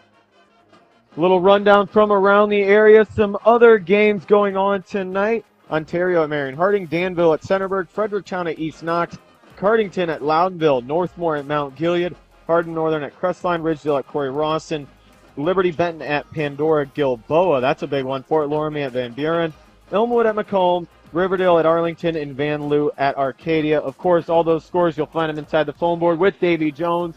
Stay tuned here on WQEL. Davy coming up in the Friday night phone board immediately following our broadcast here from Sycamore. Anthony, here in this first half, it's been Blake Foose, it's been Ben Bogner. We talked about it nonstop in the pregame, and really, we kind of predicted it. That's exactly what it's been offensively. Yeah, we absolutely did. I mean, Foose has 100 yards of the 193 yards of offense that Seneca East has, and Bogner has 48 yards rushing and about another 60 yards in passing. So, but both of these guys have shown up and done exactly what we thought they would do. A couple of penalties for either team, but nothing too significant. First downs 11-4 in favor of Seneca East. That's a little bit slanted because of that one drive where they shoot up yards and everything. But then, Mohawk came back, stopped them, and got a couple drives of their own. So the stats are a little bit misleading, but we've got a heck of a ball game here in Sycamore. Homecoming here in Sycamore. Nick Golig, Maya Miller is your homecoming king and queen. Nick catching a first half touchdown on a frozen rope from Ben Bogner. And that's the only offense for Mohawk. Seneca East offense has been pretty much hitting on all 8 cylinders so far. Gayhart had a 9-yard run in the first quarter to make it 6-0, and then Foose with a 2-yard run, and then the extra point, and then, of course, a 19-yard pass, as we said, to make it 14-7 with about 5.5 minutes to go before halftime, and that's where we stand, 14-7 in favor of Seneca East. Now, we have amazing stat people here in the N10. Lonnie McMillan does a great job. Fantastic. You, Jeff, we have Dan, great stat people. If we had somebody to keep track of yards after contact for Blake Foose, he is a broken tackle machine. Oh. You just can't bring him. He doesn't run like a quarterback. He runs like Mike Allstout. Yeah, and I'll give you an estimate. He had 100 yards rushing. I would say at least half to 50 to 60 yards were on after contact. Mm-hmm. At least that many. Just eyeballing it, because you're right. He does get yards, and he's elusive, like you said. He's not that big. He's not that fast. He's just smart. He knows when to swerve, cut in and out, and he just gets 4 and 5 yards when maybe there's nothing to get. The term you talk about Blake Foose, field general. Yeah. And he's the quarterback in the fall, and he's the center fielder in the spring. You can't get more. He sees the field so well. He tracks balls. He's just an all-around athlete for Seneca East, and when you got a guy like that. There's another guy. He's only a junior. He's going to be one of those kids we refer to as a quote-unquote fifth-year senior, because it seems like he's been around forever. We are at the break here in Sycamore. The Seneca East Tigers 14, the Mohawk Warriors 7. We'll take a timeout, and we'll be back with more of the halftime show right after this.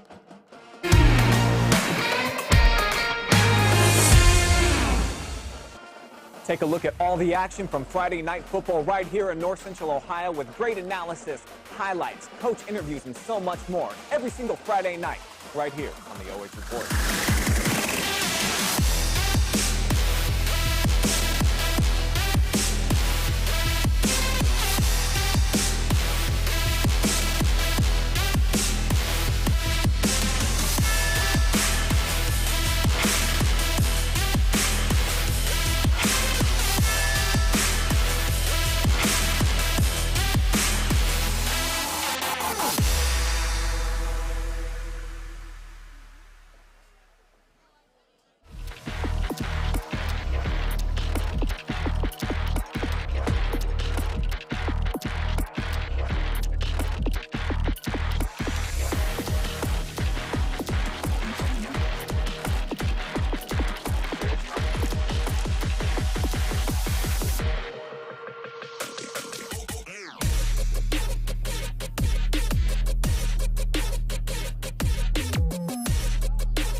Let's give a big round of applause for Eli Hetzel.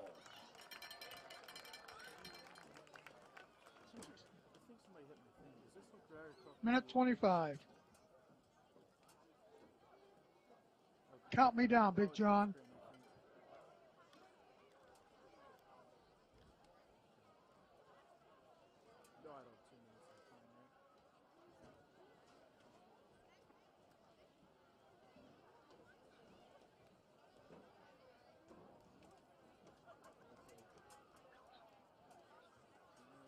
Man, we're missing a heck of a game at Crawford.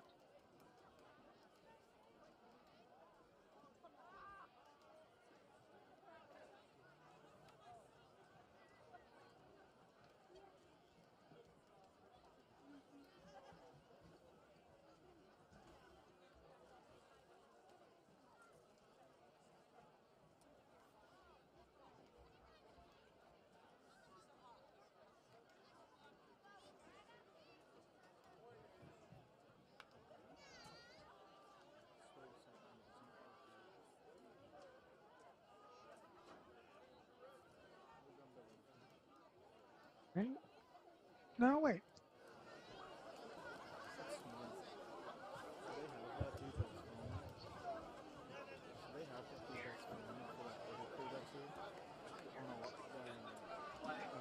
Back here at Warrior Field in Sycamore, getting ready for the second half of the N10 matchup between between Mohawk and Seneca East. Sorry, there's just too many things going on in this press box. Anthony Conchell along with Josh Stallings. Take it away, buddy. And as you mentioned, start of the second half here, Seneca East won the toss. They deferred to the second half. So I apologize. I think in the first half we said that Mohawk was going to get it to start the second half. No, it's going to be their defense that has to step up and get a quick 3 and out. Because Seneca East has shown their ability to just whittle away the clock, work the ball down the field, just grind it out. I mean, passes, shuttle passes, screens, rollouts. You know, they really have a nice offensive playbook for Clouse to work out of. And, you know, they put 2 touchdowns on the board, but hey, Mohawk made a big stance, a big stop, scored a touchdown, and they kept to the ball game. And it looked like maybe it could have gotten out of hand.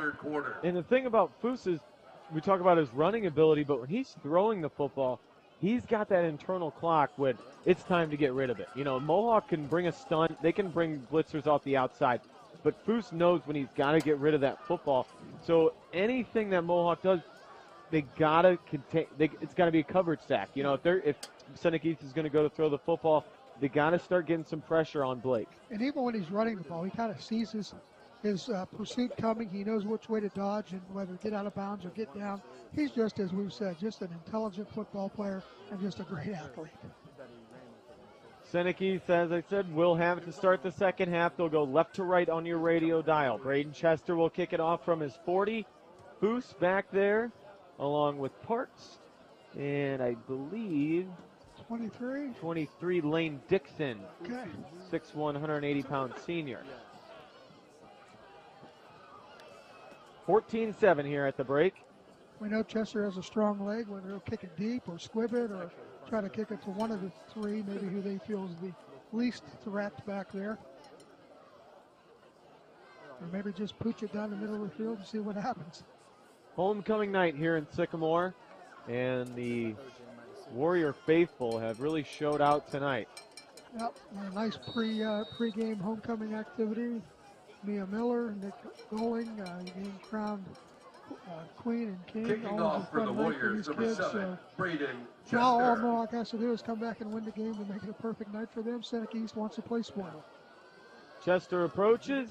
He's going to send it downfield, fielded by the up man at the 29-yard line. That's Parks. Parks starts right, goes all the way to the left side of the field, now turns the corner. Parks is hit and dropped at the 44-yard line. Ran about 50 yards to get 25. East-west to maybe get 15. Yeah. Patrizi on the stop, and talking to these Mohawk coaches, Patrizi is a big-time player on their JV. Owen Patrizi, 5'7", 140. Yeah. That's a gift. Yes. If he's 140, I'm 180. I saw him earlier in the season. I'll tell you what, that young man, flies Eagle. around on the football field. He'll be He's got a warming lot of up heart that if he doesn't toe. have a lot of size. Making the big special teams play there. They'll start 1st and 10 at their 45. Foose in the gun, going to hand off, first down. The back is hitting the backfield, able to fight his way for a yard, but good penetration by Mohawk to limit that first down play, making the stop in there. First in there, Garrett Reinhardt, and then he brought a slew of guys with him to the party. It was Gayhart again, I believe. So 2nd and a long 9 as we start the 3rd quarter here in Sycamore. Seneca East taking their time, want to get the play called, see if they continue to spread the ball around to their weapons. Nicholas Parks comes wide to the right. One receiver goes wide to the left. Foose again at the 41 in the gun. Has it. He's going to run it himself. Oh, Foose with a lot of open space. Went untouched for about 15 yards. Goes down after a 17-yard pickup. And there it is. Blake Foose just showing the dominance. Patient running. Lets his blocks develop behind that big front line. Another first. Fresh set of downs for the Tigers. They work it into Mohawk territory. Ball at the 39, 1st and 10, Foose again. He's got a puller out in front. This time, though, wrapped up for a short gain. Maybe a yard and a half. We'll call it 2.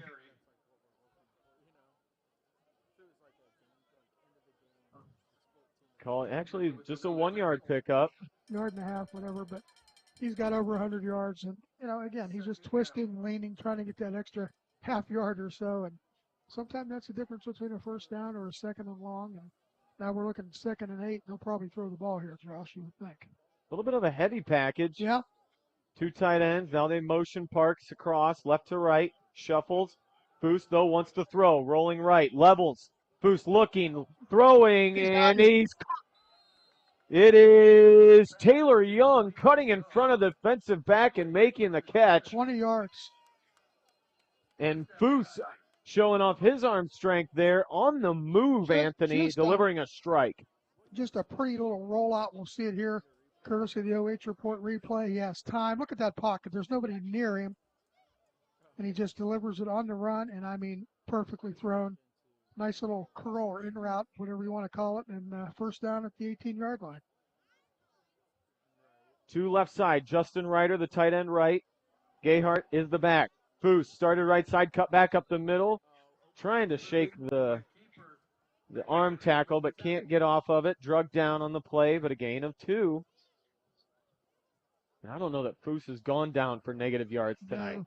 Well, I had him for -1 early, but yeah, he's just twisting and turning and just gets every inch on every carry. Foose, 6'2", 200 pounds. His brother Chase, a great athlete, was at the helm of this offense. Good news for Steve. He had a brother Mason. Yeah, Seneca East fans. He'll be back next year. No, Foose is a senior. Oh, he's a senior. Yeah. Okay, I'm sorry. 2 left. Foose going to tuck and go. Up the middle, hit, shakes him. Foose then goes down at the 13, maybe the 14-yard line. But again, able to fall forward, I was and trying it to will give him be that. I was trying to give him that extra 3rd year and 5. of eligibility, which I'm sure Coach Phillips and them would appreciate. But no, he's a senior. Okay. I told you I've only seen Seneca East once in 2 years, so I'm a little bit. Great sports family. Blake once again in the gun with 2 receivers to his left side. Gayhart on his right hip with Justin Ryder on the right tight end. Mohawk doesn't bring any heat. Goes to Gayhart, met in the middle, and now Mohawk going to get multiple hats in there on that play. It's 4 down territory. Most of black jerseys. Don't you just love to say that? Call it a gain of a yard. 4th and 4. 8:09 to go in the 3rd. Seneca East 14, Mohawk 7 here in week number 8. A lot of good games in the area. Oh. Stay tuned. Check out Davy Jones in the phone board show. He'll have the scores and the highlights coming your way. Well, make sure you call in. He loves it. They'll bunch him up. Left side. Foose going to roll that way.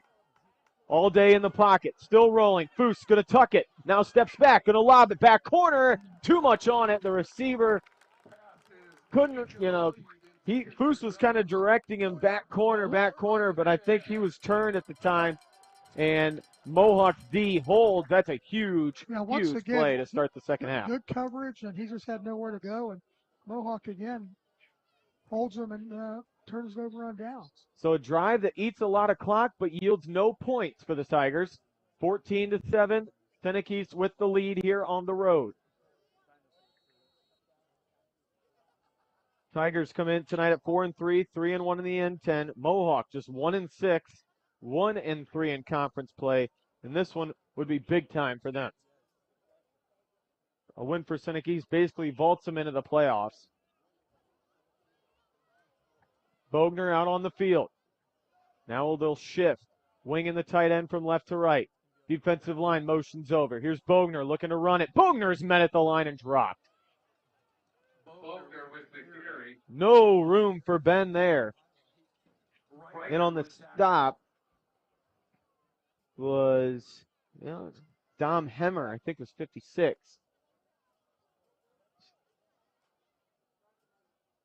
It'll be actually a loss of 1 on that play. Loss of yards, 2nd and 11, and not the way you want to start out the drive for Mohawk after that great defensive stand. Doubles formation on 2nd and long. Switches the back to the right hip. Wants to throw. Pressure on the edge. Bogner handles it well. Steps up across the middle. Oh, he had his man, but I didn't think he'd see the middle linebacker. He had Braden Chester on a skinny slant, and if he connects, Chester's probably still running. But that ball batted down. A great play made in the middle of the field by 20. Was that Caden Fritz? I think it was 34. 34 or 24. 34, Derek Cornwell. Cornwell had a phenomenal game last week against Bucyrus. Double-digit tackles, 3 TFLs, and 3 interceptions. And he nearly had one there. He might have been able to walk that in. Yeah, he's probably kicking himself. Seneca East showing blitz again. Bogner steps up, delivers. And the ball's dropped. Flag comes in. Yeah, flag came in. That could be a defensive hold. There was a lot going on over there. I think the receiver had position, but the flag seemed to be thrown. Well, it's behind the play. We'll see. Don't want to guess. Here comes the white hat to let us all know. Oh, it's going to be personal foul. Face mask against Seneca East. It hurts. It hurts to the East. That'll even out the penalties a little bit. Sure will. And a big, big first down to keep the drive alive for the Warriors. So now the ball goes to the 26. So about a 15 yards worth of penalty there. 6:56 to go here in the third quarter. You're listening to WQEL 92.7 FM. Streaming live online on the OH Report. One receiver right, one to the left. Got a wing left for Bogner. Bogner going to use him as a lead blocker. Looking for a hole between the B gap. And able to get a few positive up to the 30. Patient running, and he's just got to kind of put a hand on the back of his lineman and push forward there. Bogner actually a good 3 yards on that one. 14-7.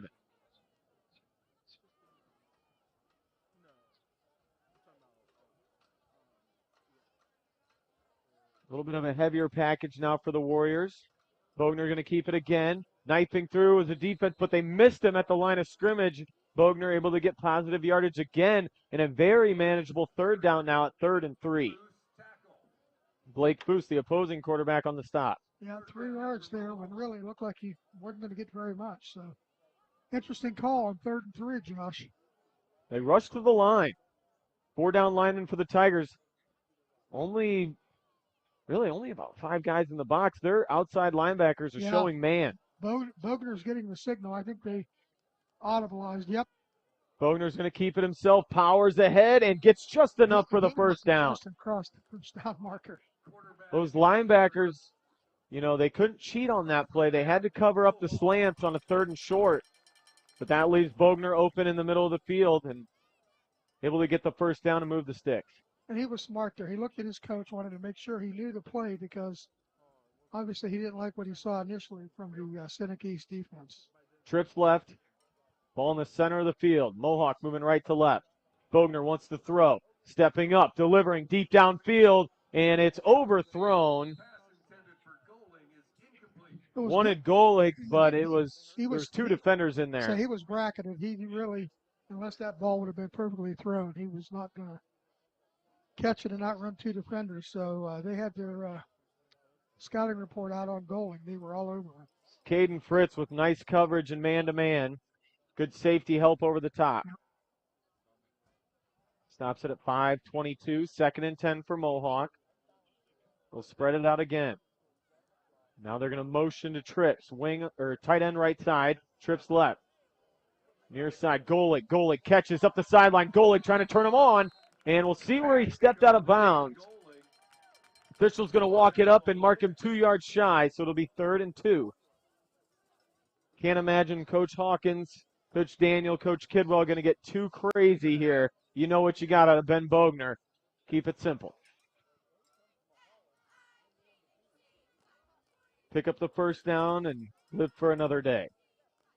Yeah, Mohawk moving the ball, keeping it away from Foose for one thing, and trying to get a drive going to tie the game. Here it is, Ben Bogner moving left side through the B gap, and Ben's got enough. Up to the 49-yard line. That'll move him. And this is the drive that Mohawk needed. Maybe they don't come away with points here, Anthony, but they had to put together a somewhat successful drive, not give Seneca East field position, eat some clock away. Absolutely. That's a perfect formula if you're Mohawk, and that's what they're doing. Certainly they would love points. They need points, but you couldn't have a quick 3 and out. Here's Ben wanting to throw on first down. Steps up in the pocket, but he's wrapped up and slung down at the 40. Number 5. Justin Ryder, the big man, winning the one-on-one battle. Justin coming off that left edge, chucked the right tackle, and met Bogner in the backfield for an 8-yard loss. So the ball goes back to the 42 now. And you got to get at least half back here, Anthony. Yep.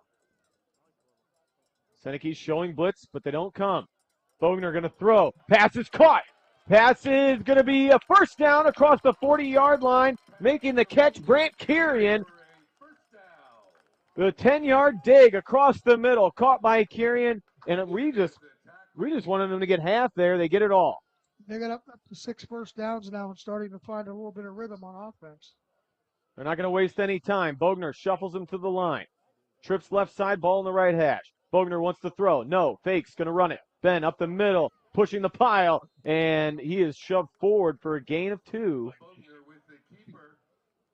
Up to the 36-yard line. So they spread it out there, trying to get Seneca East to empty the box a little bit. Ben able to get 2, make it 2nd and 8. Clock at 3:35 in the third quarter.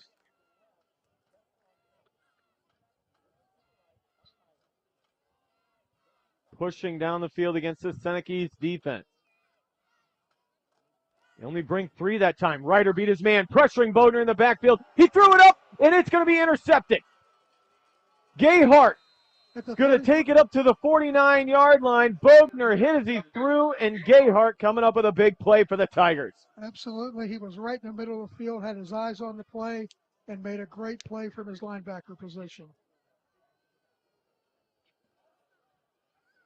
Justin Ryder. No, excuse me, that is not Ryder. That Gayhart, I thought. That was 41, Ethan Schultz, the sophomore. Well, wait a minute. Showing his speed around the edge. No, Gayhart made the interception. Gotcha. It was Schultz forcing it. And now we talked about field position. The Tigers have great field position at the 49-yard line. 3:15, third quarter here on WQEL and streaming live online on the OH Report. Trying to stat and tweet and talk to you is a lot of multitasking going on for a guy like You're the best at it. Well, I don't know about the best. I'm just used to it. And the play clock hits 0. It's going to be delay a game against Seneca East. Oh, 5 yards there. They were trying to line up a bunch quads on the left side. Seneca East now up to 30 yards in penalties. Again, not big numbers, but, you know, not what you want when you're trying to get a drive going here and keep that momentum away from Mohawk. Schultz checks out. Fritz checks in. He'll be the lone guy below us on the right. Again, they go quads left side. Empty backfield. Foose going to run it. Foose looking for an opening, and he is gang tackled. Wow. Loss of 2. Number 3 was in there, as well as 31. Mulholland and Magallanes. Magallanes. That's a mouth. We're just going to call him Moggy. Moggy and Mulholland. That's what the coach, That we're sounds just going to call him Moggy. Sounds like a law firm, M&M. So a loss of how much on that? Loss of 3 brings up 2nd and 15. They'll bunch him up again. This time they throw it out to him. Tripped up. Oh, what a play by the defensive back. Get off me. You ain't going to block me in open space. Grant Kirian making the play. 2-yard gain. But Kirian with a big play there. He's the outside corner on that play. And the receiver, 28, don't have a number on that either. No, it could have been Lane Dixon, Yeah, number 23. I think it was. Just couldn't hold the block. Kirian makes the play. Same formation, 3 times in a row. Foose going to throw out of it. Comes far or near side. Fritz. Oh, Fritz dropped the pass. My goodness. Probably got away with an offensive pass interference. But Fritz was wide. Got rid of the defender. We'll call it that. He got rid of the defender. We're going to see it here on the replay. And just let it go right through his breadbasket. A little bit of a push off. And I think the defender was slipping and kind of getting off balance as well. So a no call either way you want to go with it. It's 4th down. Mohawk catches a break, and the Tigers looks like they will punt. Foose drops back. Again, Mohawk holds. Quick kick. Foose gets it away. Bounces at the 30. It'll roll down inside the 25 and hit the boundary at the 23. So Mohawk will have it 1st and 10. Mohawk with a long drive that stalls out. Seneca East with a drive that ate some clock. That stalls out. And now Mohawk will have it back.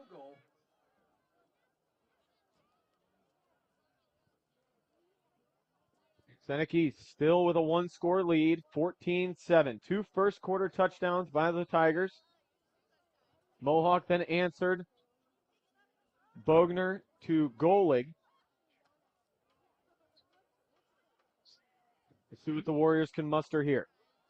If you'd ask the Mohawk coaching staff if they'd be happy with giving up only 7 points in almost 3 quarters, I think they would say emphatically yes. Bogner pressured, lets it go, and he just kind of got rid of it into the Seneca sideline. Parks, I believe that was Nick Parks, the safety coming through and putting the pressure on Ben Bogner. You know, honestly, when we were coming in doing the pregame and talking about it, I kind of had a thought in my mind, Seneca East could throw the ball all over the field, you know, and that hasn't happened. They've contained that part of their offense since that opening drive, really. It's almost like they'll give Foose his 3 yards, but we're not going to get beat for 30. No. Bogner in the gun on 2nd and 10. He is going to fake the handoff, keep it himself. Ben started right side now, trying to cut back into the center, and it was just very congested. 2 yards maybe. Not a lot going there for Bogner. 3rd down now for the Warriors. 3rd and 8 Bogner with a minute 20 and counting here in the 3rd quarter. Bogner with over 60 yards of rushing, so he's gotten his 2 and 3 and 4 yards of the crack as well. Brant Kirian checks back in. Checking out is Brian Mulholland. Mohawk taking their time. Empty backfield for Bogner here. Play clock down to 10. Bogner has it, wants to throw. Seneca East brings 4. Bogner going to let it fly far side into the flats, and it is incomplete. Wanted Golig, but he got a flag. It's going to be against Mohawk. Got him for a hold. That hurts Mohawk right there because they were just trying to get their offense going, and another holding penalty. Those are starting to kind of pile up a little bit. Inside a minute to go here in the 3rd quarter from Sycamore. Seneca East 14, Mohawk 7. Davy Jones waiting back at station control, I'm sure patiently chomping waiting. At the bit. They're going to decline the And penalty. it's 8:44 p.m. and we're heading to the 4th quarter, so he loves that. We've got such a long drive back to Marion. So do I. But I'm not complaining. We got a good one on our hands Holy here crap. in Sycamore. as the wind picking up. My stat sheets just went all over the press box. Josh Stallings diving on the floor. Showing my athletic maybe ability. the best athletic play of the night. All of a sudden, the flag is straight out. Yeah, we got a little wind coming through. Oh, high snap goes over the head of Chester. He tracks it back to the one. He's got a fall on it. He's at the goal line. He He is laying on the goal line, Josh. Chester flinging the ball out of frustration. Oh, They're going to mark it at the half-yard line. Chester, I guess, luckily able to cover it up. Now they're going to have to rely on their defense. Special teams coming into play now.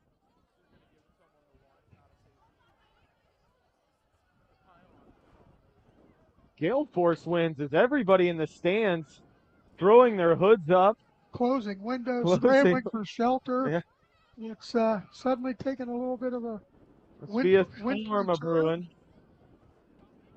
Well, the big storm on the field is Seneca East is now at the 1 yard line, thanks to that botched special teams play.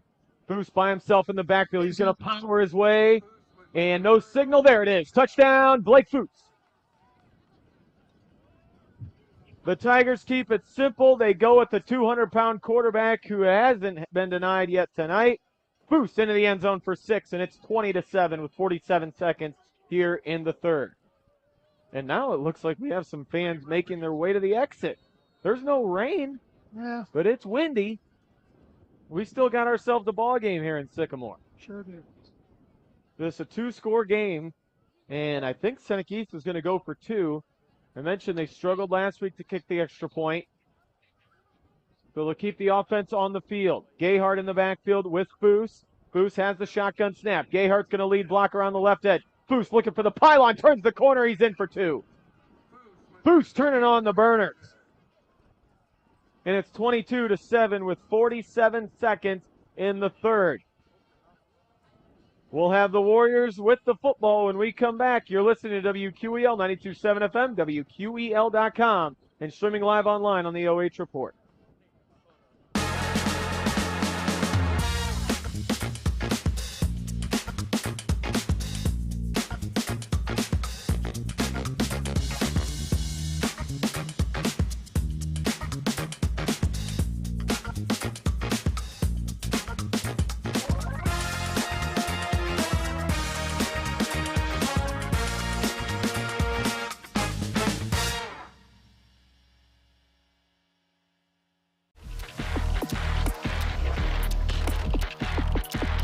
Yeah, it's the comeback.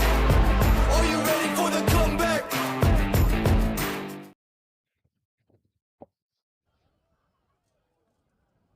Well,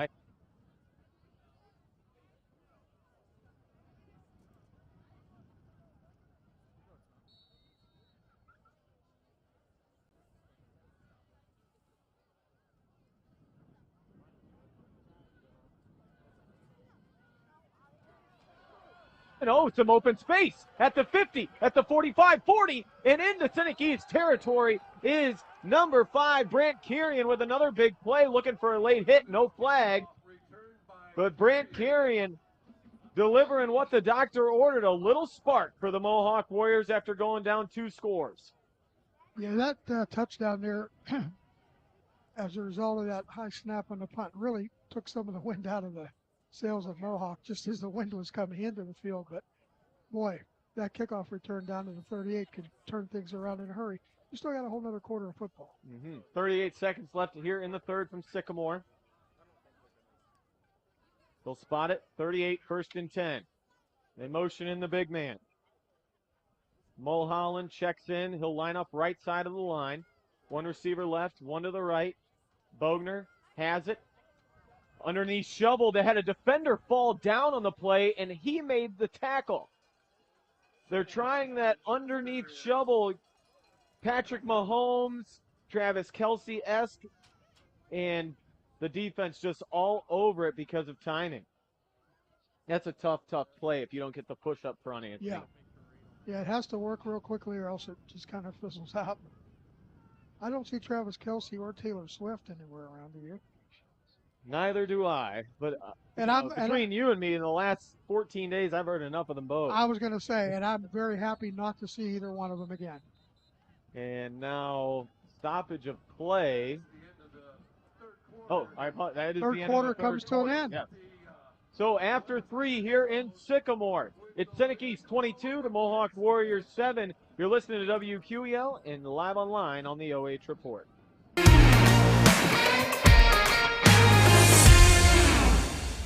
Instead of paying for some big-name spokesperson, Casasa Checking gives that money back to you in cash rewards. In fact, you just bought me this cup of coffee.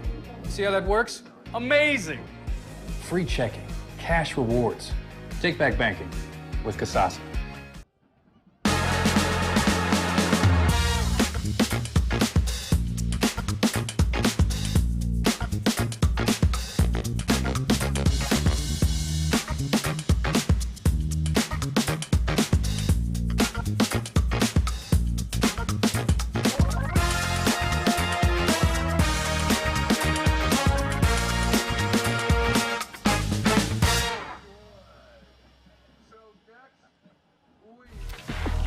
Yeah, it's the comeback. Are you ready for the comeback? Close. And we will kick until somebody takes home the money. Thank you, Nick's Lawn Service and Clouse Construction. Tell He you, had the leg, that but he went, couldn't drive it that through the went wind.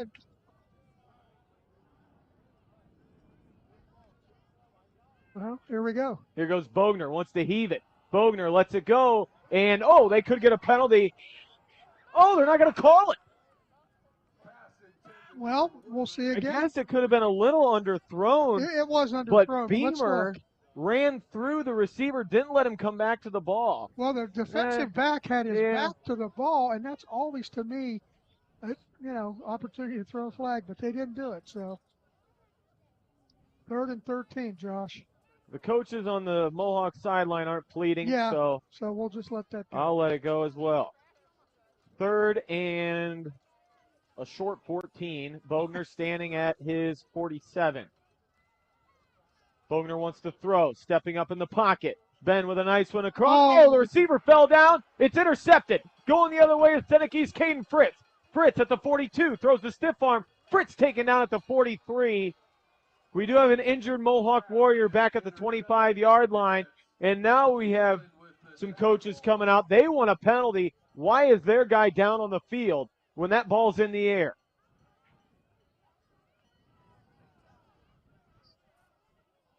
Now the Mohawk staff is letting these guys hear it. Ben Bogner will go and confront the official. He wants an explanation.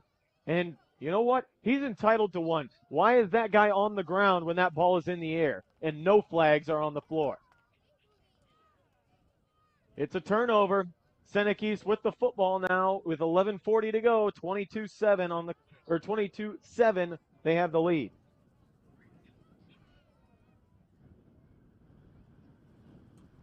Caden Fritz with a couple big plays defensively tonight.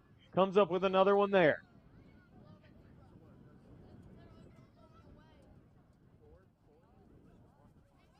Well, things have gone back and forth here the last few minutes, but Seneca East looking to get a drive going, maybe kill some clock and wrap this up because they've now got a 2-touchdown lead.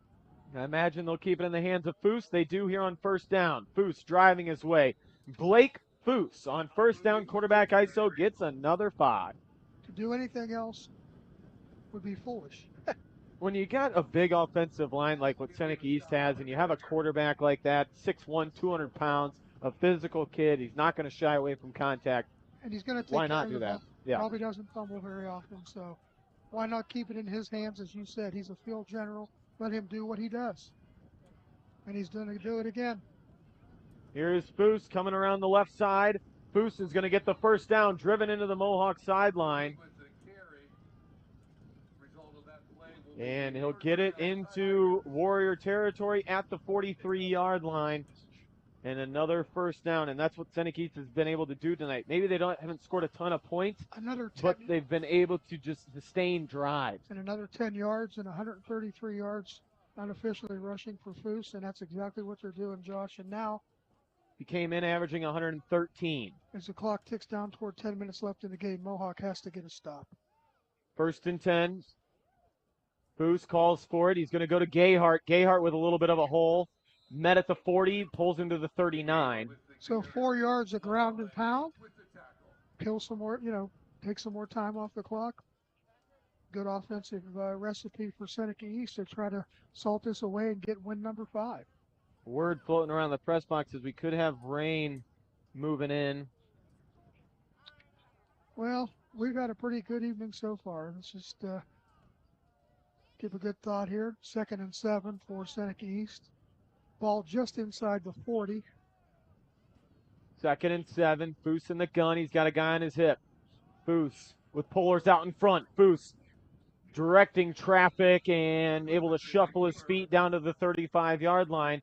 More positive yardage for Blake Foose as he nears that 150 mark. Again, another 3-4 yards. Nothing fancy. Just, got behind a couple blockers, leaned forward, and now it's 3rd and 3. Tigers just trying to eat away at this game clock.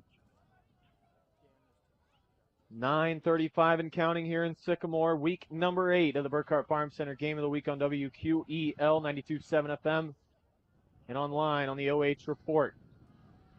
Foose has got the call from the sideline. Gayhart on his left side. Double tight. 2 receivers right side. Goes to Gayhart. Gayhart.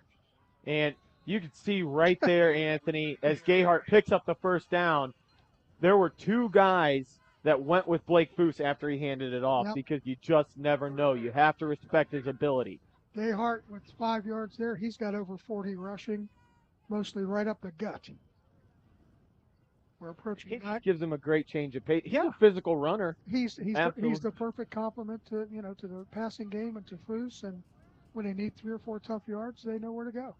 Inside 9 to go. Foose letting the play clock go down. Fakes the toss. Goes to Gayhart. Little trap moving left side. And Gayhart still pushing. Man. Gayhart's about at the first down marker. And they might give it to him here, Anthony. They will. I think he got 10 yards, and that's what he needed. So on 1st and 10, he's got 10. They'll wind the clock again. That's 15 first downs for Seneca East as they continue to grind it out. And That's exactly what they're doing, is using that big offensive line to wear down and grind this Mohawk defense. there's not much Mohawk can do, when you're giving up that kind of yardage and the clock's ticking. They hung around as long as they could with a team that's got a lot of talent. It's going to win their 5th game in all likelihood and has a shot to still get in the playoffs. So. And will we get a timeout? Yeah. Looks like it. Seneca East will take their first time out of the second half. They lead this thing 22-7 with 8:15 to go in Sycamore. You're listening to the Burkhart Farm Center Game of the Week on WQEL. We'll take a quick break. We'll be right back.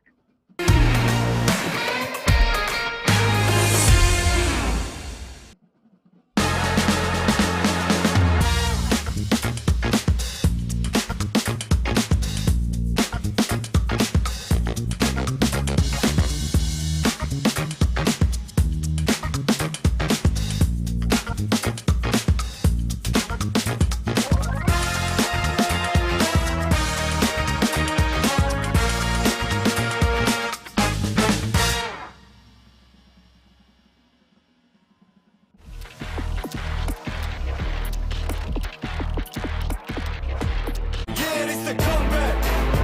Are you ready for the comeback? Trounced by the Ravens. The Bengals got beat up. Browns are off this week, and the Bengals, they take on the Arizona Cardinals. If you're good at picking winners and losers of Pro Football, play our online Pro Football Challenge contest. You could win $50 grand. Here's Foose, underneath shovel, coming near side, off the arm tackle, bouncing it into 15, at the 10, at the 5, fighting for the end zone, shucks the arm tackle, and in is Taylor Young. Young would not be denied.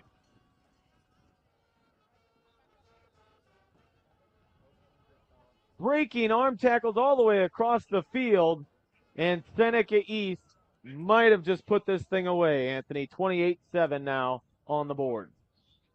Yeah. We do have an injured player on the field. Training staff is out. Not sure who that is. But just a great job by Taylor Young. Ben Bogner trying to make the stop at the goal line. Just couldn't do it. And Taylor Makes this thing a 3-score game. Unfortunately, can't see who it is for Seneca East down. But training staff is out and looking like they are checking on that left ankle. So we'll take an injury timeout here in Sycamore. 8:05 to go here. 28-7, Seneca East on top. We'll be right back.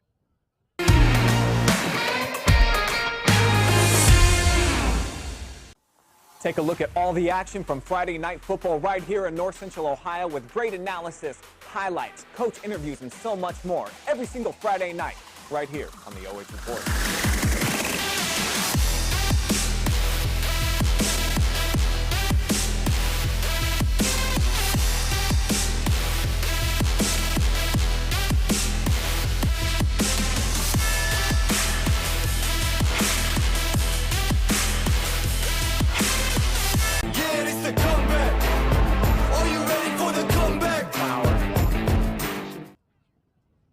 And Seneca East will once again go for 2, try and make it 30-7.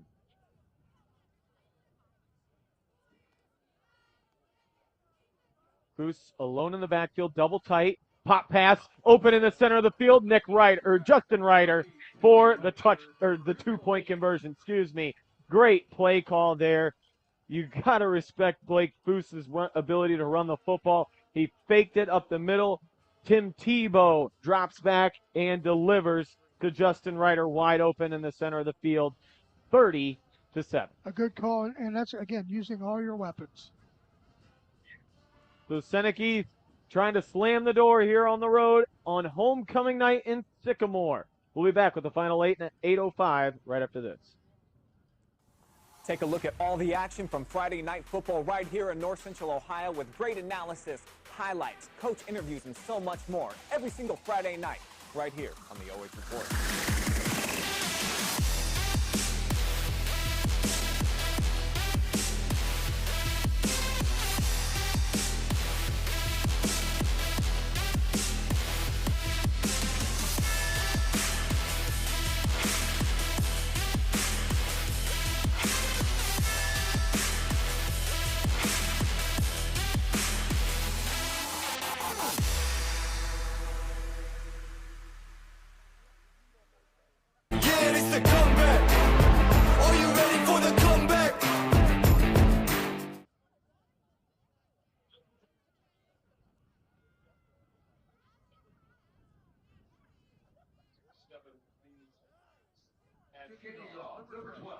Blake 30-7 is your score.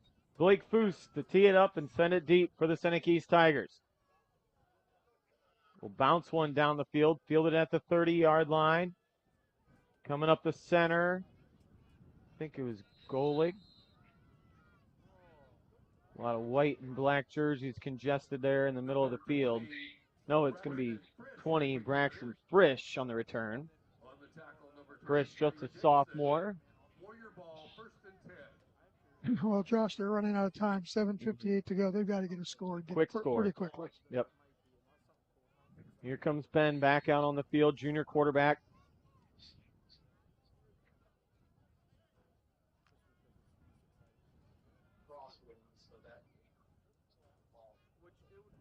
They are fighting the wind here in this first quarter, going into that strong east-west wind. They're going to throw it out short, complete to Golig. Golig cutting up now. Golig at the 45. Golig still going into the Seneca East territory at the 49-yard line. So a first down on first down. 14-yard gain. Nice little play there.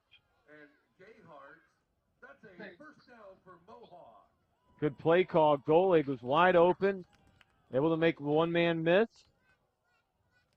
Picks up 14. Gayhart in on the tackle along with number 24. Ben will put it back on his right side. That's Frisch. No, now he's going to send him back on his left. Wing right. 2 receivers on the play. Fakes the handoff. Bogner trying to go left side. No room. Door slammed shut by the Seneca East defense. In on the stop, 23, Lane Dixon. 41 also in there. That's Schultz. Mohawk trying to get guys in and out, get those plays ran in, because as you said, they're running out of time. Got to hurry. They don't know if they have really a hurry-up offense, but they need to get it going. Trips left side on 2nd and 11. From the 50, Bogner wants to throw in the pocket. Now he's flushed, going to lob it up and just gets rid of it. Yeah. Hit on that throw. Yeah, he had a rush coming from both sides. He didn't have much of a chance. He just got rid of the football. Brings up Coverage in the secondary. Pressure on that play delivered by Luke Hicks. Brings up 3rd and 11, Josh, and they've got to do something right here or else it's game over. Yeah, if you don't get this.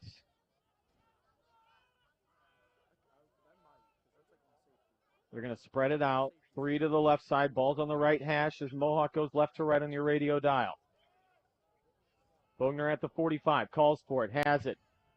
5-man rush. Bogner flush left side. Directing traffic. Sets up at the 45. Across the middle. A sliding catch. And it is caught right at the marker. The official over on Seneca East sideline kind of stepped back a half step, and they're going to mark him a yard shy. But great job by Bogner, keeping his composure, delivering, and a better catch. Needed 11, they got 10. 4th and 1. They go to the back. He's got the first down, still driving, and first down and much more. As that was number 3. Yep, that was Maggi. Maggi with 7. Elias Magalanic. Love that name. 6-minute mark here in the ball game. Bogner fakes the handoff, goes up the gut, hit, and dropped after a short gain. First contact made by Hicks. Those are two He got maybe a yard. solid built young men meeting in the hole. You know, he got maybe a yard, but the clock is just ticking, and that's unfortunately not going to get it done for Mohawk. They need to get the ball in the end zone real quick, and they're just not built for that, really. Mm-hmm. 2nd and a long 8. Sends Andrew Woodland wide left, 3 to the right side. Bogner wants to throw again, rolling right this time. Pressure on his back. Foose has got him. And he is going to get hit. Just got it away, but Foose was bearing down. Sorry, I just saw him coming, and I thought he was going to nail him from the backside, and he forced him to get rid of the football, and he's lucky he didn't fumble it. The official dropped the flag, and they're going to talk about this one. There's not going to be intentional grounding because there was a receiver over there, wasn't there? Well, and you can't make that call when he's hit as he throws. You don't know where exactly he's going with the football. If you look at the replay, and again, you know, on the OH report, you can watch it. Is the ball going forward? He has no idea. See, I think that's a fumble. I don't even think that's a pass. Because I don't know that his arm was coming forward. Here it is again. Well, the ball comes forward. Yeah, but I don't think the motion was thrown. I think Foose stripped the ball. Maybe. I don't know. Bang, bang. They're going to call intentional grounding. All right, well, that's why I'm not an official. That's why I'm sitting up here with you guys, because that's not the call I would have made, but okay. Not in that situation, but no, and again, you kind of a gray area. Foose hit his arm. It still was down below. It hadn't come up in that throwing position, but doesn't matter. It's 3rd and 9. With 5:09 to go. Bogner again. Going to keep it. Moving straight ahead. Bogner with a lot of room. Gets about 10 on that play, but he needed 25. He's up to 71 yards. And again, Bogner doing all he can to keep his team in the game, try to, you know, get a little bit of a rally going here. But, you know, we're down to under 5 minutes, and clock's not on their side. 4th and 15. Clock at 4:40 and winding. Play clock at 15 seconds. Bogner wants to throw. Steps up again. Bogner flush to the right. Backtracking, letting go. Great play. He had his arm wrapped around him on the backside. I think you're right. Initially, it looked like a beautiful deflection made by Caden Watch Fritz. the defensive back's left arm, if we can see it. I think he did have, yes. And some of the faithful here in the press box and the fans didn't like that no call, and I think that was one that the officials just missed. Unfortunately, Mohawk's drive will stall out. They give it back to Seneca East with 4:28 to go. And the Tigers just need 2 first downs, and they can pretty much put this thing to bed.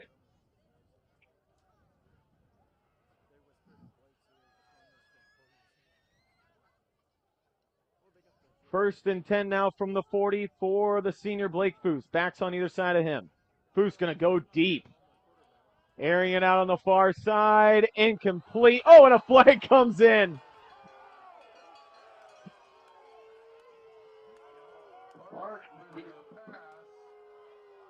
Pass intended over there. Don't think that's Justin Ryder. No. Looking for Beamer. Looking for Beamer, and let's look again. They called interference, but That was Nick Park actually throwing that one, not Blake Foose. No comment. Flag comes out. 15 yards. 15 yards for Seneca East. That's not what Mohawk needs, and boy, let's just say it's not a popular call here in Sycamore. Parks hands off on first down. They get it over the 45 to the 44. That was Gayhart. One hard-earned yard for him. He's got 52 on the night rushing, and boy, you hate to see some of those calls toward the end of the game because it's been a really good game until the last quarter when Seneca East kind of took over. But, you know, Mohawks fought their heart out. And they definitely battled some special teams yeah, and some timely penalties. Absolutely. Really hurt the Warriors tonight. I know their coaching staff's going to be disappointed, but tonight's another great example of field position. How big field position plays a factor. Another example of a team that plays well for 2 or 3 quarters, but, you know, can't close it out. We've seen that with some of the other teams that we've covered as well as Mohawk. The Tigers will let the play clock wind down a little bit and then take a timeout. They stop it with 3:36 to go here from Sycamore, and they lead it 30-7. We'll take a quick break as well. We'll be right back on WQEL and live on the OH Report.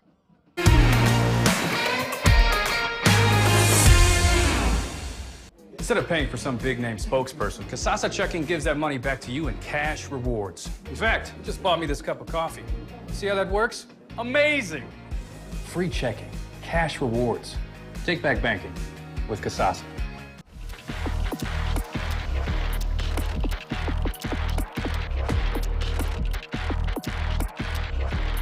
Yeah, it's the comeback.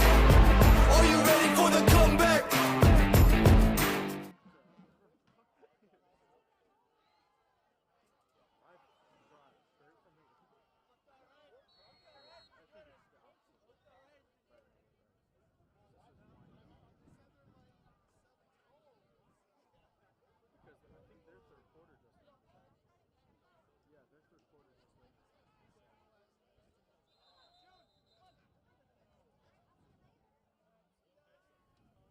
Final 3:36 on the clock here in Sycamore, and now it'll be an illegal procedure against Seneca East to back them up.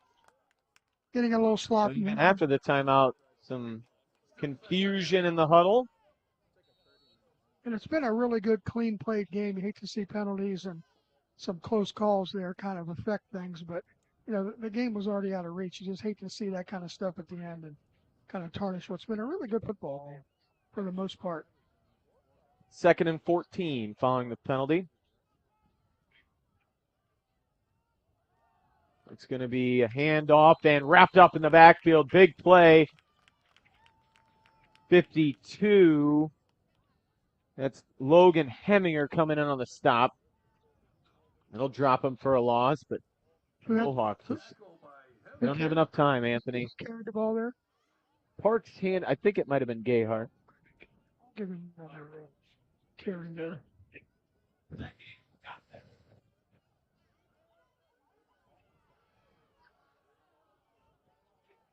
Couple fresh bodies checking in for Seneca East, trying to get our numbers correct. 3rd and long, though, for the Tigers. Park's going to throw, goes far side, and a quick stop is incomplete. Looking over there for Aiden Zach. And that'll stop it with 2:55, 4th and 16. So Seneca East will give it back to Mohawk here, but Warriors need a miracle if they want to get back in this one with 2:55 to go. Golig will drop back, the homecoming Kings. Crowned in pregame tonight when it was a beautiful day. Yeah. And sure now was. it's kind of taking a little bit of a turn. Got a little chilly, a little windy. Doubles formation, Parks at the helm. Parks going to throw it, and they're going to go a halfback pass up the far side, and it is intercepted. 24 Woodland. Picked off by Woodland. Seneca East up 30-7. Going into their bag of tricks with 2:50 to go, and they get it intercepted. Well, there is a couple flags on that play.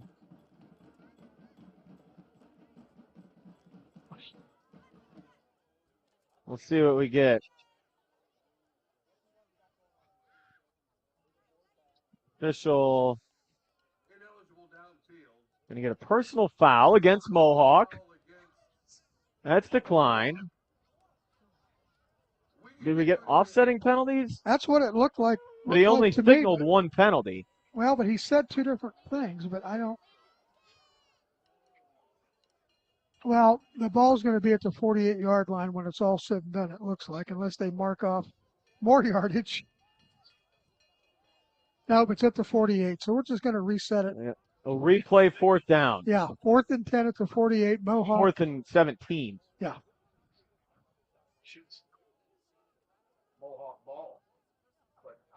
Yeah, that was fourth down. It should be Mohawk ball with the offsetting penalties. Mohawk coaches out there pleading with the official. Ooh, now we're getting some heat.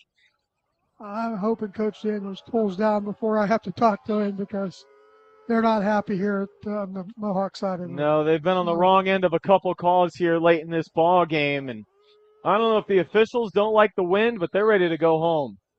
Well, I'm ready to wrap it up too, but boy, oh boy, some of the... Oh, and now Seneca East going to take a timeout.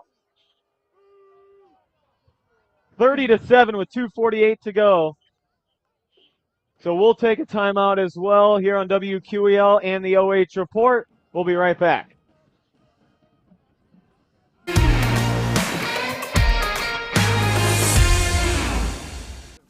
Take a look at all the action from Friday Night Football right here in North Central Ohio with great analysis, highlights, coach interviews, and so much more every single Friday night right here on the OH Report.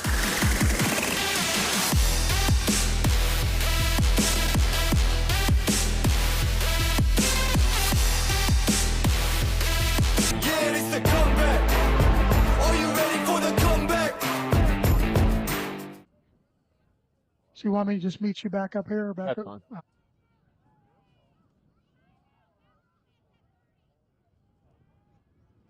I'll get Phillips.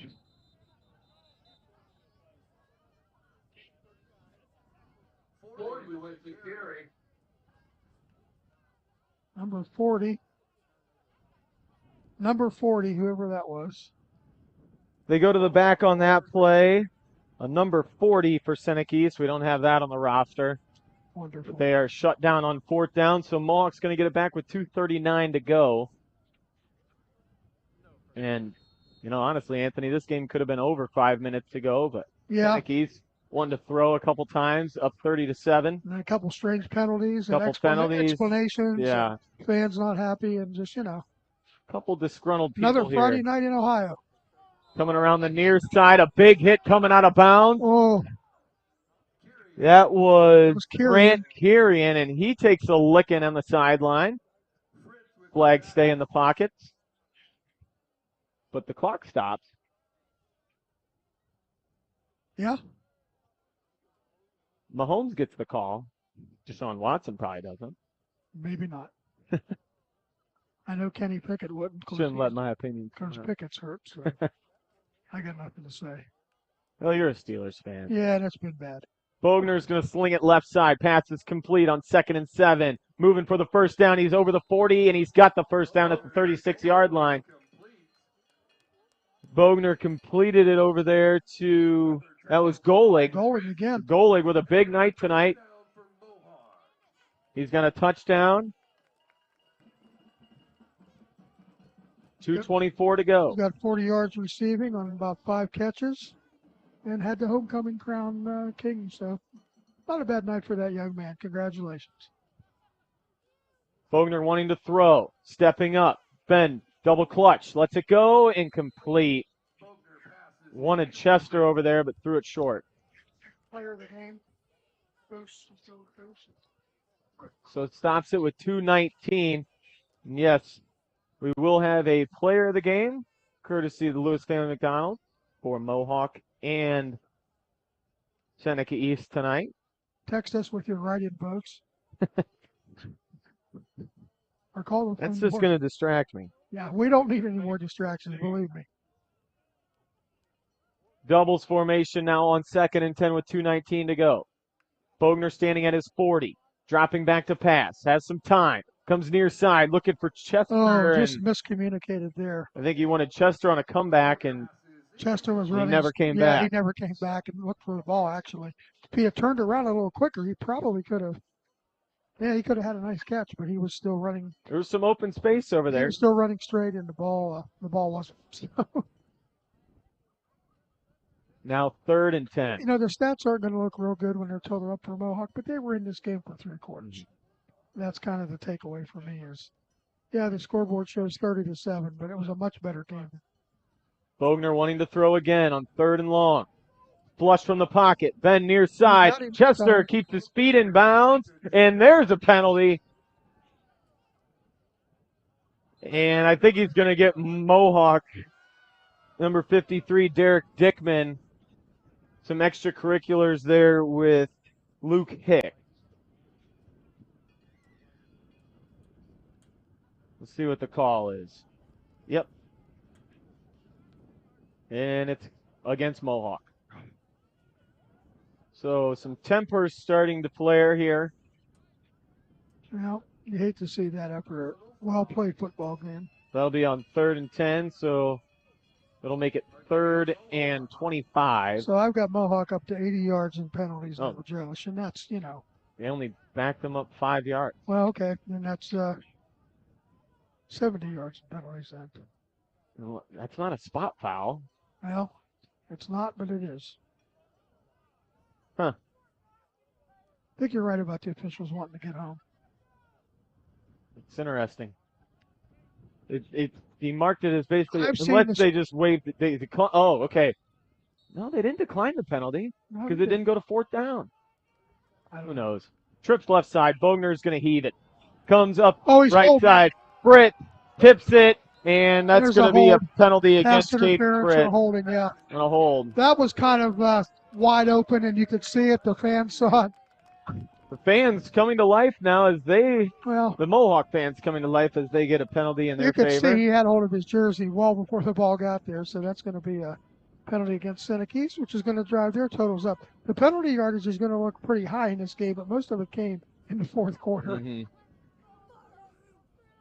And a fast-moving first half has turned into the slowest final 4 minutes And in it the history of high happens all school the football. time. It's now 9:23 Eastern time, and we'll be lucky to get back to the station by 10:15. Bogner on 3rd and 7. Has the snap. Sets the throw across the middle in a post, and it is No. intercepted. There's Fritz. Fritz He going to toss it back, throwing a block.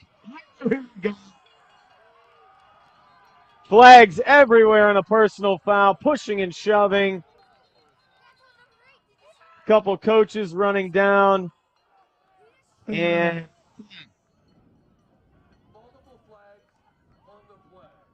Fritz lateraled that back and then immediately turned to go block Woodland. And then Woodland slung him down. We got 3 flags. 5 officials going to talk this thing over with 1:47 to go. Certainly not what you want to see late in the game, but this all could have been avoided if Seneca East doesn't throw 2 passes with 2:39 on the clock. Just run the ball. Good out of here with a win, a good conference win.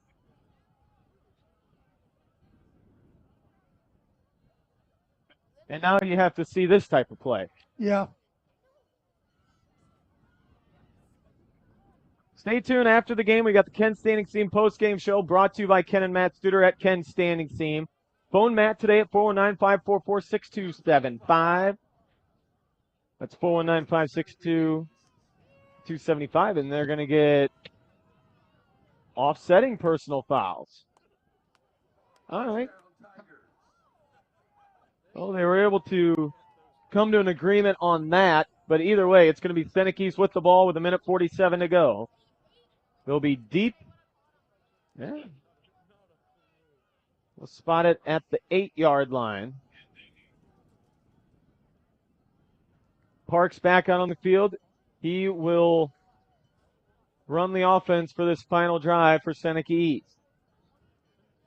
Parks with two backs on either hip. Well, I should say two backs join him, one on each hip. Tight formation, and there actually will go victory. Parks is in the gun to take the victory snap. Take a couple steps forward, take a knee, and that will pretty much seal it here in Sycamore. What started as a beautiful night here, no wind, great weather, homecoming for Mohawk, a well-fought first half, and then Seneca East, their offense just exploding behind the legs and arm of Blake Foose. A great fourth quarter for the Tigers, and they're going to get out of here with another win on the season. They now move to 5-3, 4-1 in the conference. Mohawk will drop to 1-7 and 1-4. Play clock down to 3. Parks has it, takes another knee, and should just be one more left for the Tigers. Really a good game plan by both teams here tonight. Offenses really kind of, I wouldn't say struggled to get things going, but the momentum would shift. When guys needed to step up and make plays, they stepped up to make plays. Seneca East just making a few more down the stretch and showing why, they're in the upper half of the N10. Mohawk has played two great games in back-to-back weeks, but too little, too late. And that will be the final play here tonight from Mohawk. Final here in Sycamore. The Seneca East Tigers come on the road on homecoming night and get the job done 30-7. And as I mentioned, they will move to 5-3 on the year, 4-1 in the N10. Mohawk drops now to 1-7 and 1-4. Stay tuned. We'll be right back with the Ken Standing Seam post-game show right after this.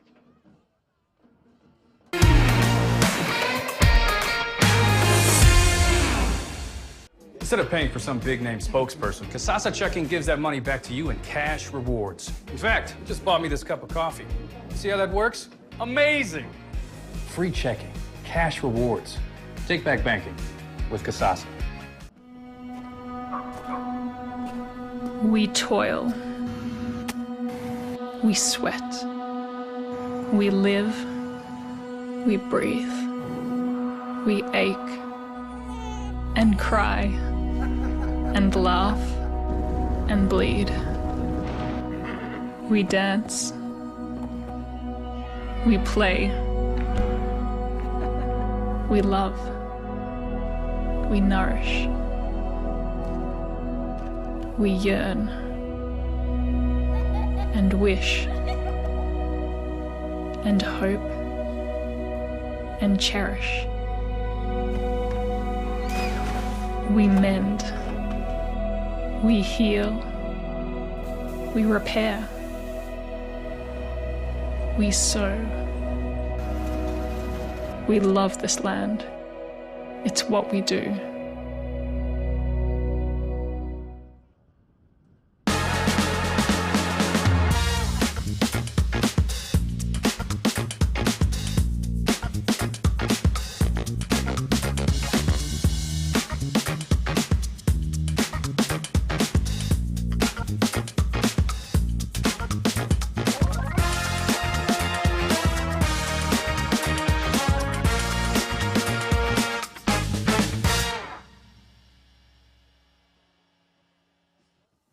Take a look at all the action from Friday night football right here in North Central Ohio with great analysis, highlights, coach interviews, and so much more every single Friday night right here on the OH Report.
Mohawk Warriors.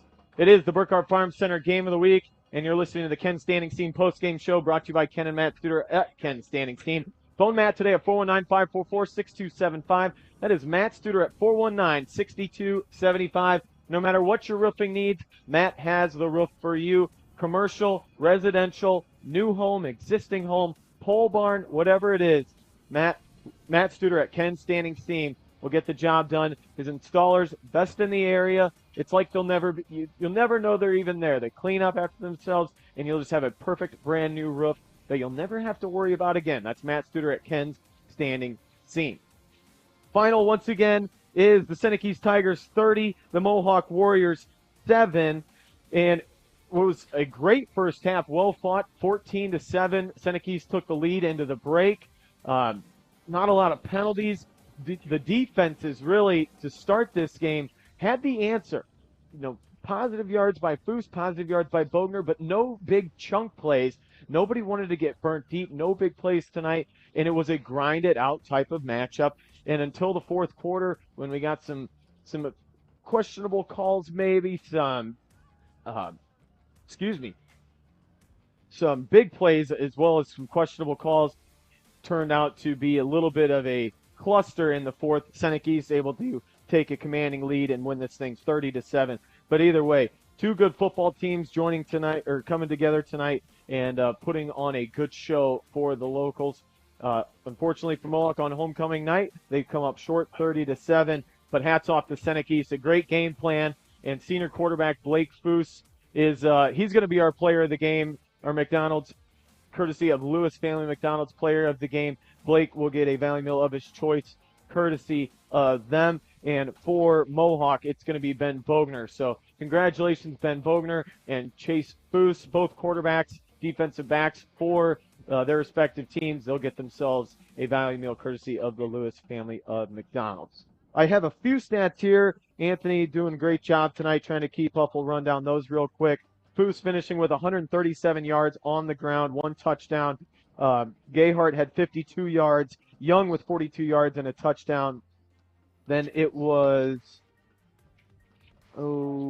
Taylor Young. Also, he had 40 yards tonight and a touchdown score late. That was the one that really put it away for the Seneca East Tigers.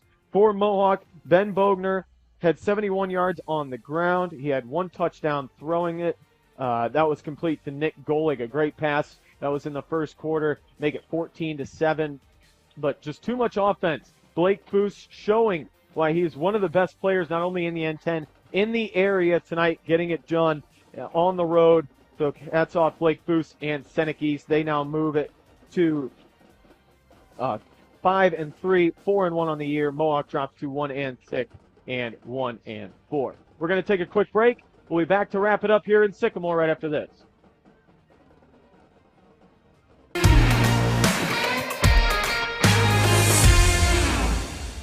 Instead of paying for some big-name spokesperson, Casasa Checking gives that money back to you in cash rewards. In fact, you just bought me this cup of coffee. See how that works? Amazing! Free checking, cash rewards. Take back banking with Casasa. We toil. We sweat. We live, we breathe, we ache and cry and laugh and bleed. We dance, we play, we love, we nourish, we yearn and wish and hope and cherish. We mend, we heal, we repair, we sow. We love this land. It's what we do.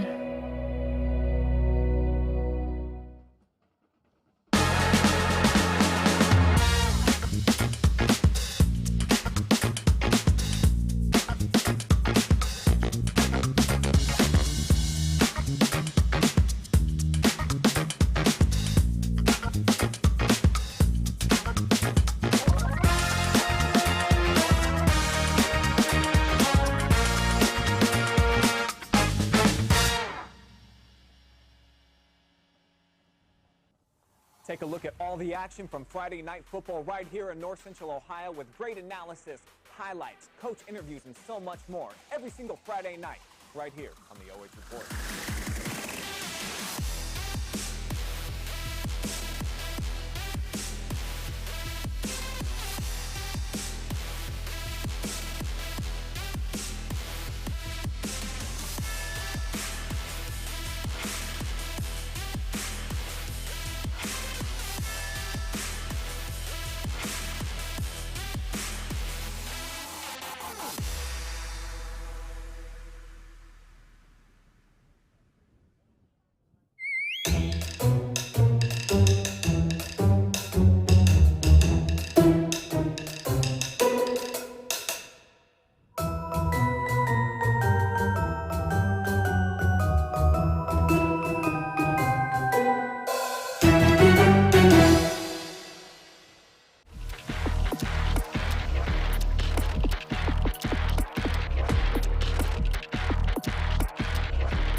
I am here with our Danners Towing and Recycling MVP, Blake Fluce. Tell me about the game. What was going on? 3 touchdowns, a lot on the ground. What was going on? You know, our offense line was receivers just dominated. We dominated up front, and defense played really well, got stops, and got key turnovers when it mattered most. So, yeah. Yeah, so tell me how those key turnovers helped in, moving the offense, and because a lot of interceptions and plays by the defense that set you guys up. How did that affect the game? Yeah, it always seemed like we were getting those interceptions, getting those turnovers when it mattered most. They got a little momentum, and then we got it right back with a big turnover or something. Defense just played phenomenal. Secondary, Caden Fritz played a hell of a game. Lastly, this wind, did that affect your game at all? I know it was a hot practice week, and then coming into this, it was about frigid. Yeah, it was pretty cold, so, we just had to stick to run the ball, run it down their throat, and, if they weren't stopping it, then we weren't changing anything. So that's what we did. Lastly, any shout-outs? There's a lot of people on tonight. Shout out to my O-line. Shout out to my running back, Jackson Gayhart, Taylor Young, Caden Fritz, just everyone on the whole team. Coaches, coach a hell of a game, great play calling, and, I just reiterate the O-line. The O-line played a hell of a game. That was awesome. All righty, thank you for your time. Yeah, have a great night. We'll be right back.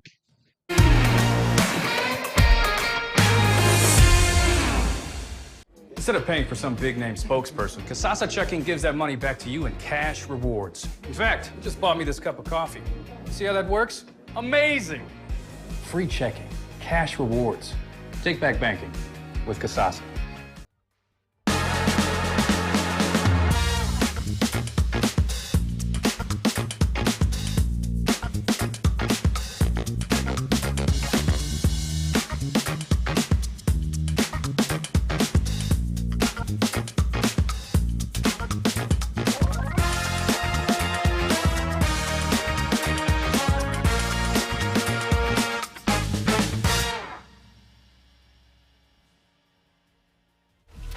Yeah, it's the comeback.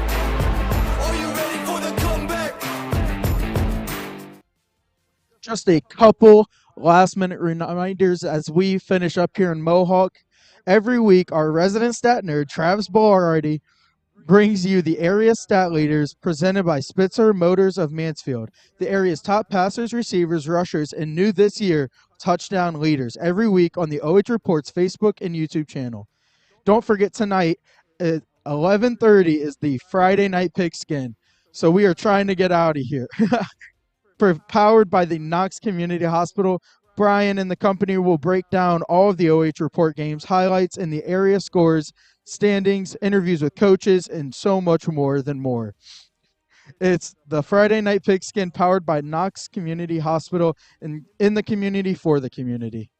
So from Mohawk, we are out for the night. Have a great night, and Friday Night Football's over.